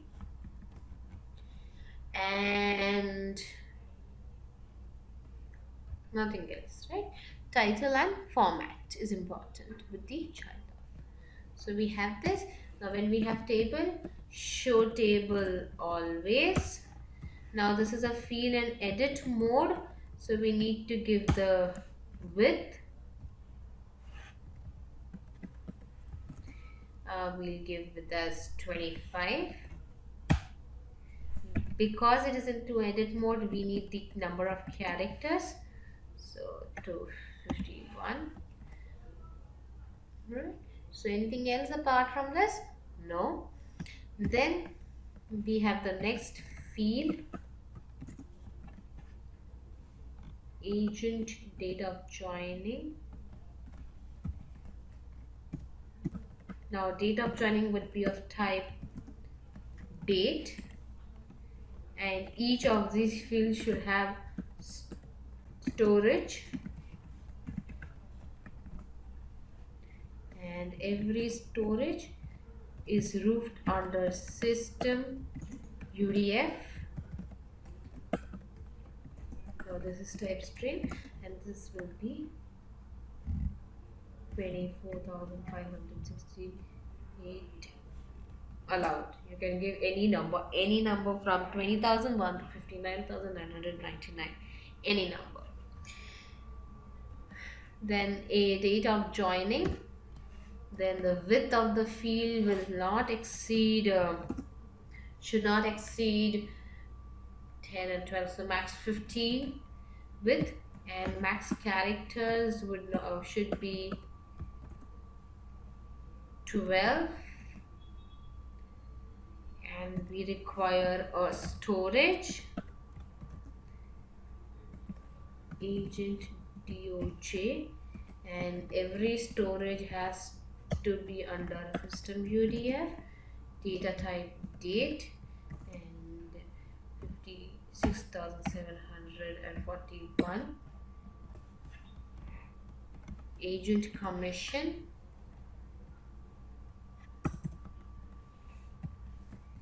field agent commission should be of type number, width,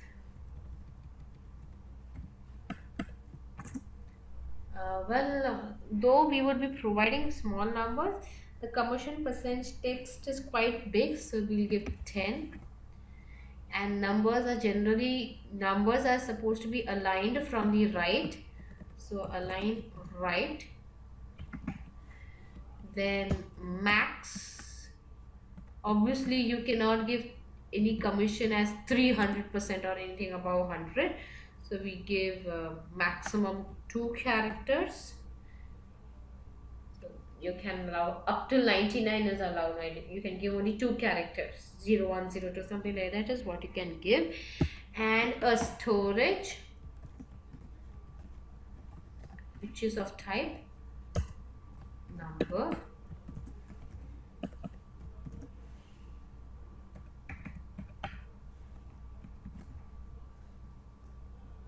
Done.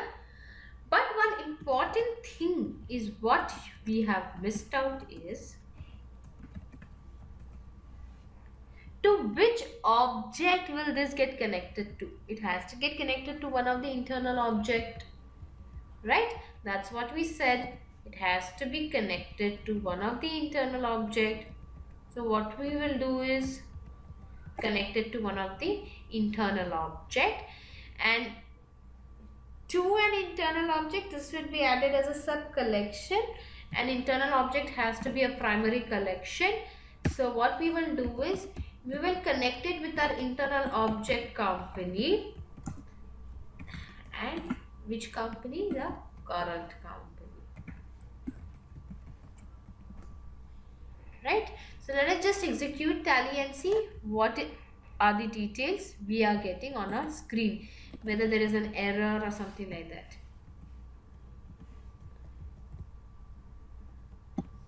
So here we get agent info G. Yes, we are getting the name of the agent. 1, it is coming on the top. Date of joining and commission percent. So there are 2 problems. Line isn't repeating. We need the repeat line. 2, we need to give a line between the title line and the body line to make it look better. We need a repeat line. So we will make first these 2 changes. We'll go to the body line and we say space top 1, and to the body, to the title line, we will say border, thin border.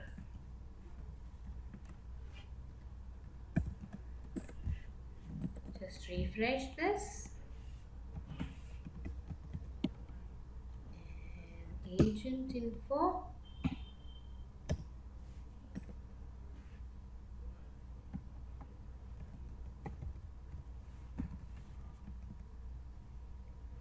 And the border is thin bottom.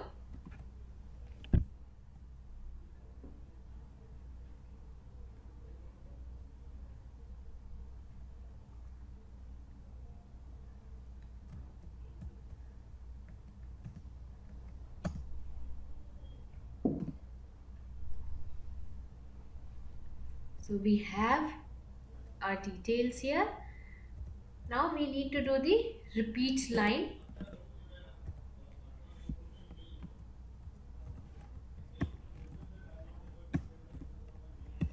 So we need the repeat line here. So we do a repeat line. The repeat line has to be on the body. Repeat line. Now here we cannot provide a name of our UDF. So we need an aggregate UDF. So we create an aggregate UDF by name agent DTLS. Now every repeat requires a scroll, and we will provide it as an aggregate UDF.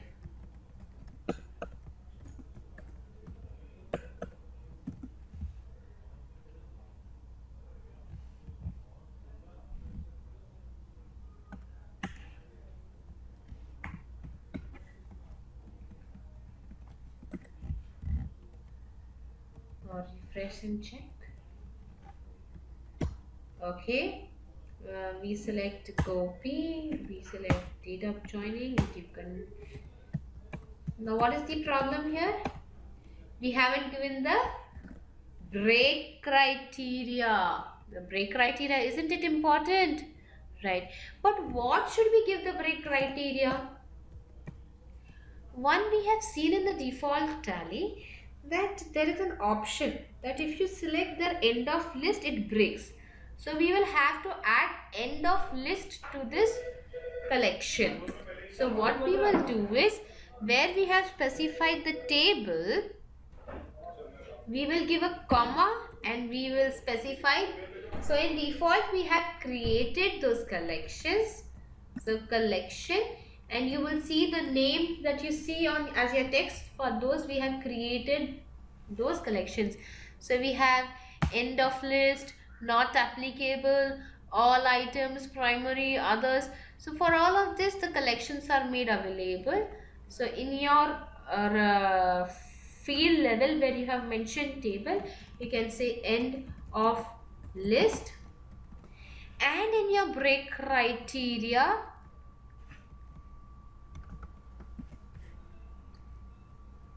here break on, when should it break? $, is end of list. What should be the end of list? The agent's name. So if the agent's name is end of list, the scroll should break. Now let us see.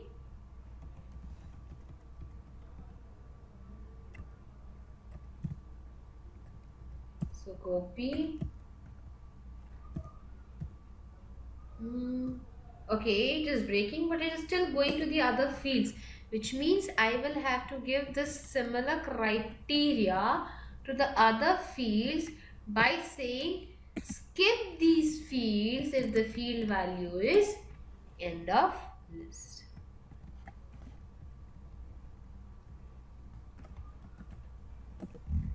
Now see this.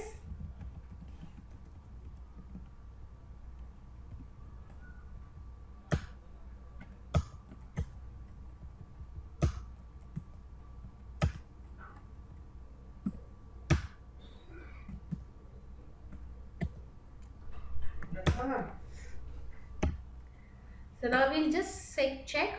Now when we click end of list, values, the field voucher is accepted, and whatever the values we have, it is as it is, right? So another thing that we have here is the space top. Because of this, there's a lot of space coming here, so we'll give a space to this.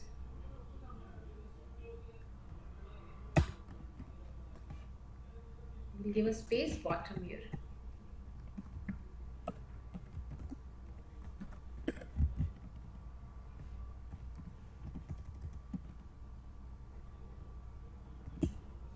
Right, so we have the required values. If you want, you can give the borders. So to the date of joining, we'll give border.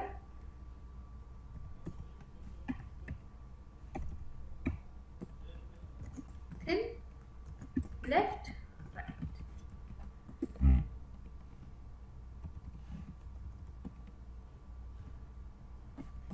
And at part level, we will give common borders.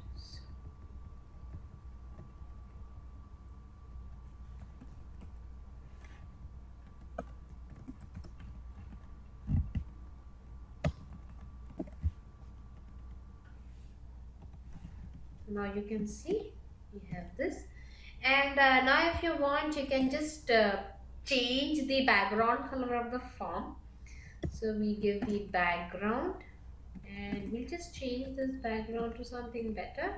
Control J, color, COLOR, and we can pick a color, or if you want, you can create your own color. We'll take it as crystal blue, and take the color.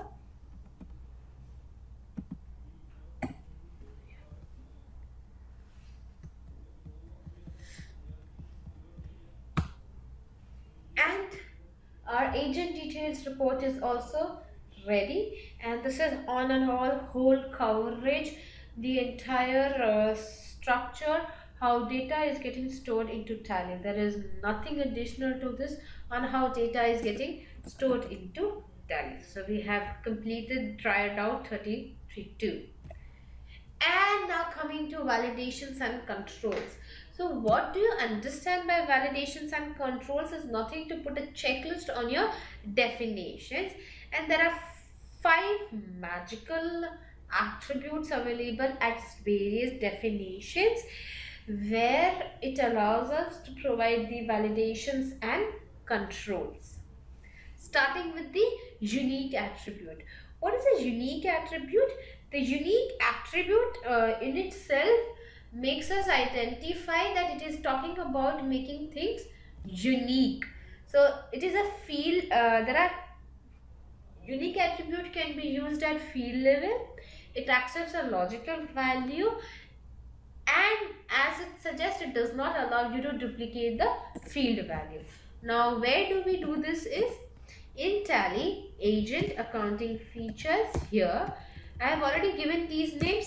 Now if I provide Gopal, it is allowing me to give Gopal for the second time, and if I accept and I go back to see that I have Gopal twice, which is incorrect. So what do we do is the report where we are creating this name, we will say unique colon yes. Simply mention unique colon yes. Now see this. All we haven't done anything else apart from adding this. F4 refresh. F11 accounting features enable company here. See, it does not allow me to give Gopal second time. Keshav, Krishna, Gopal, Radha, Gopi, Shiva, Ganesha, Lakshmi, Vidya. Let me try to give Gopal. See, it does not allow us to give the duplicate name. So one unique attribute at field level does not allow us to duplicate the values in that particular field. Now we come to our second report of agent info. We have used Gopi and Krishna and Shiva. Again I can select Gopi. Now an agent cannot have two date of joining or the commission percentage, right? So this is very peculiar behavior that it is still allowing me to select, and it here one we can do is make the field attribute unique colon yes again, right? So it will stop, will not allow us to proceed further until and unless that is changed. Unless this is changed, it will not allow us. But what if the name doesn't come in the list in itself, shouldn't come here itself? For doing that, again we have a unique attribute at our collection level. This unique attribute is used to control the display of the values in the table based on the values selected from the table in the field. So values that you have already selected should not get displayed. So for that you have to use $name, which is from the current table, and $method, that is from your field level where this collection is getting displayed as table. So here unique CMP agent name, comma, and it is getting displayed as table in the field here, which has a storage agent name. This is the unique value. So that is the uniqueness. And to refresh, as we have stated multiple times, the system UDS and the data collection refreshment, it is always preferable that you quit Tally and you open Tally.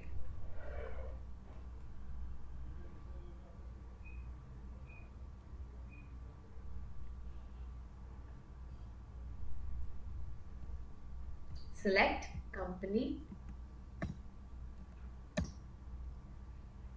agent info,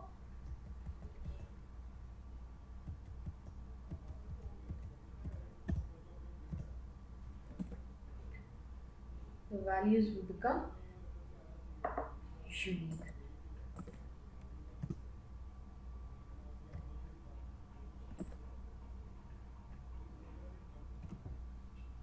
But as you just saw, the values in this collection wasn't getting unique. Well, this functionality of the collection is working. However, this data collection after every line needs a refreshment for the next field, and to do that we need this attribute dynamic colon empty quotes where the table is specified. So a combination of unique and the dynamic colon will filter out the table. So let us just refresh Tally. Now if you go to agent info, right now Gopi is there. Now you will see Gopi isn't there. Now you see Krishna and Gopi isn't there. Now you give Gopal and the date of joining is empty. Shouldn't it be an error that the date of joining isn't mentioned there? So this is where the validate comes into picture, that until and unless the given condition isn't satisfied, that the field value should not be empty, it will not allow you to move further. So where we have date of joining field,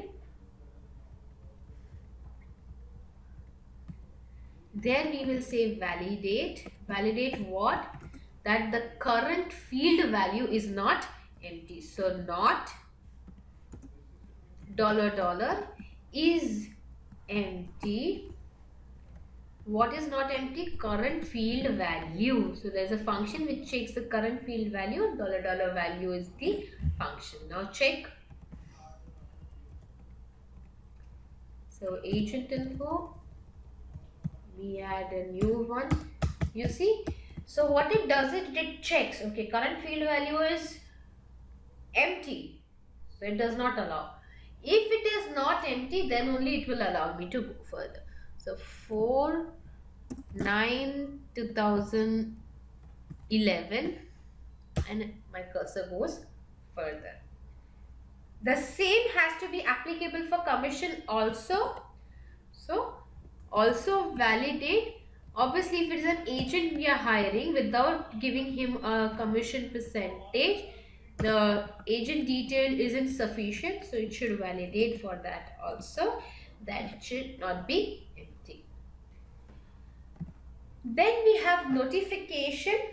Again, notification attribute is available at various levels. At field level notification, what it does is, it checks for the conditions that we have provided. If the condition is met, then a message, it prompts a message. It's a warning message and allows the user to proceed further. It is just a warning message and it allows you to proceed further. For example, look at our company. Say the company books beginning is from 2009, right? And at agent info, we can give a condition that the date of joining should not be less than the 2009. That means that at least if we are creating an agent here, at least the date of joining should be from the books of beginning of our company. But let it be a warning message. Maybe he or she was an old employee and we haven't earlier was into different department and we have moved in to a new department, and all the criteria are secondary. So we want to give a warning message that the date of joining you have provided is less than your financial year books beginning. So what we can do is, at field level, it requires two things. One, what you want to provide in the message box, and two, on what basis should that message box come. So there will be a system formula which will flash the message and a logical condition that if the condition is true, the message will be flashed. So notify at date of joining less than books beginning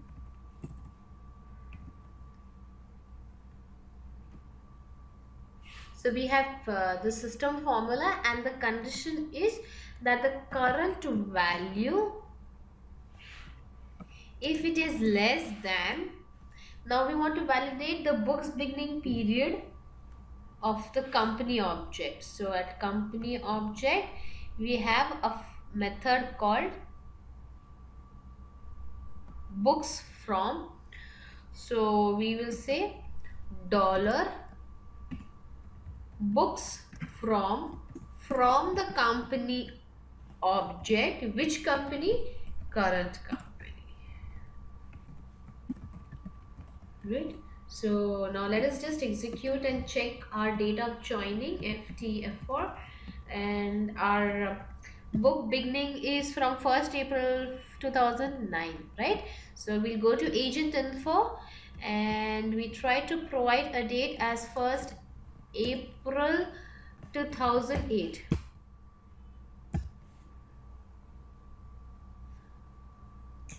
So our dollar value books beginning from the company object, and we need to create this system formula. So system formula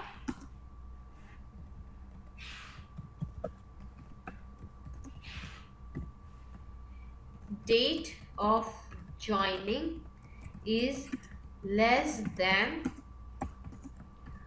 books beginning of company. So now we will check. So we have provided our system formula. This does not require a double at because it is going to expect a system formula. In system formula we have provided date of joining is less than the books of beginning company, and the condition that the current value should be less than the books from company. So let us just check in the agent info.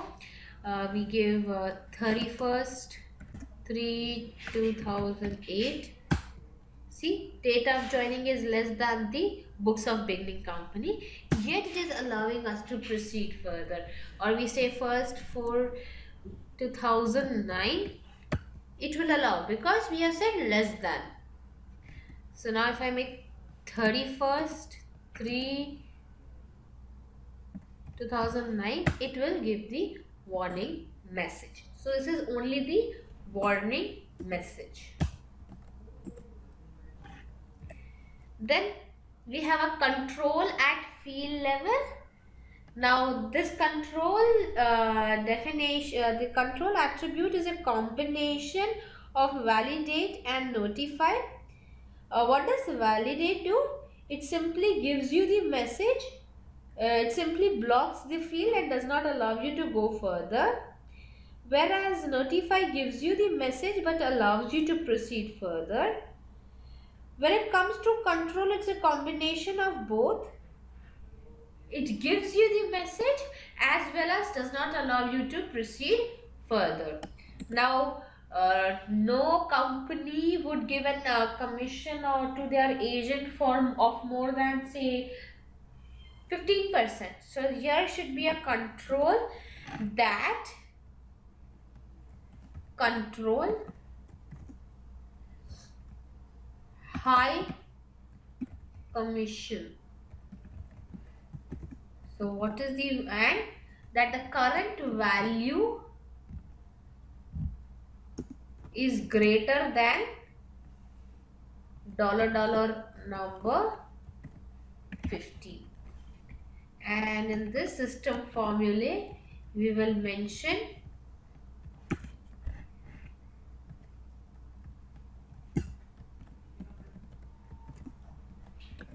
so in the system formula we will mention commission specified is higher than 15%. So that's what we are going to block. So let us check now. FTF4 2 allows, 0 allows, -1 allows, 15 allows, but the moment you give 16, you see, it does not allow your cursor to go further, and it also provides you the message. So max to max you can give this, and here it is not allowing you to go further. End of list.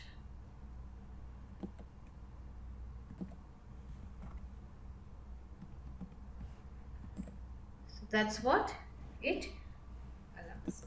At your date, since it's type number, you can provide format, and you can say no zero, so zeros shouldn't be considered, and whatever it is, it should have percentage.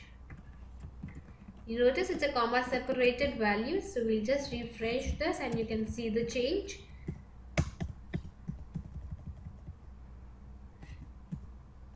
You notice this? So here if I give now 15 allows, if I try to give 18 doesn't allow. So similarly you can reverse the logic. If the value is less than say 4%, say we can give one more control here itself and say low commission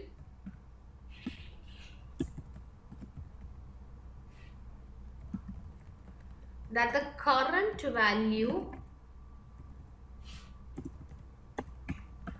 is less than say 3%. I mean, at least the company will give 3%.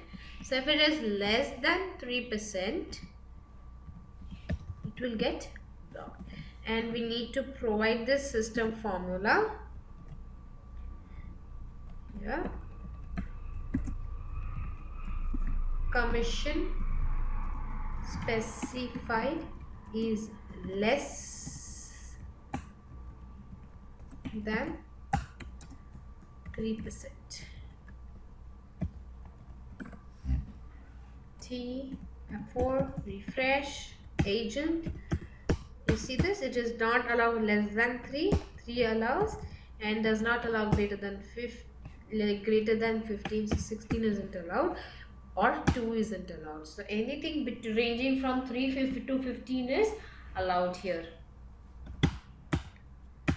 Right? So this is what we have for validations and controls. Similarly, we have control at form level, where you can specify that if the value, if the number of agents specified in this report is less than 5. So at form level, you can give a control that the number of agents specified are less. So you can give your kind of control at your form level. Then menu level also we have a control. It restricts the display of the menu item based on the condition, and it makes the menu inactive. The menu is inactive. For example, right now agent info is active. Now say at F11 accounting features, this is set to no. If this is set to no, then agent info should be inactive, right? So for that we can provide a control at the menu level. So what we can do is, this is our menu. Here we will say control. Control what? So it will say item name. So what is our item name? Agent info. Okay. When what are the criteria to control? That if the enable agent module at company object for #sv current company is equal to no, then control it. So what we will do is, we'll just refresh F4 F11 accounting features.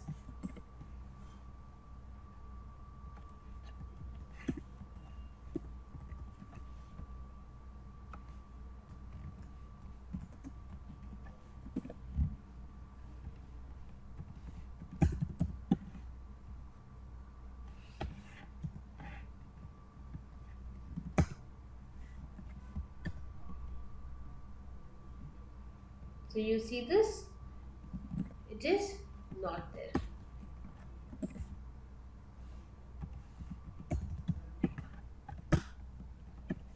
So F11 accounting, yes, it is there. F11 accounting features, no, it is not there. So that is what the control does. It removes that entire option from that menu. Extended menu level security. Now what does this do? The agent info is removed from here. Now say accounting features, we have activated it. We can give a condition instead of giving control here. We can give this condition at this level itself, and we can just remove the control.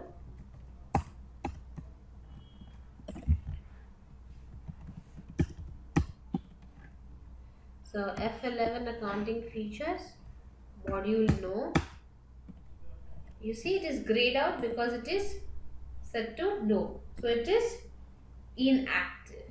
So when you mention here at the extended menu level, the item becomes inactive. If you mention it at the control level, it makes it invisible. Now say you do not want to make it visible or invisible based on that, but you want to make it you do not want to make it visible or invisible based on active or inactive, but based on whether the user is allowed to give that or not. So what we will have to do is, this report that we have,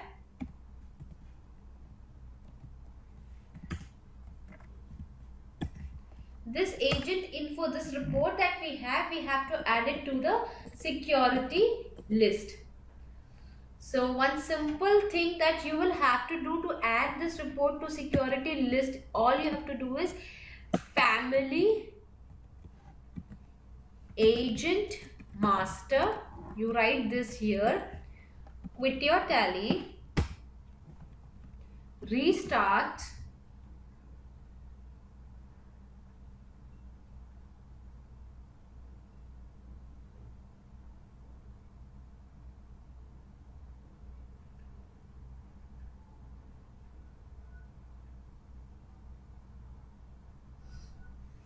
select company, Alt F3, security control, types of security.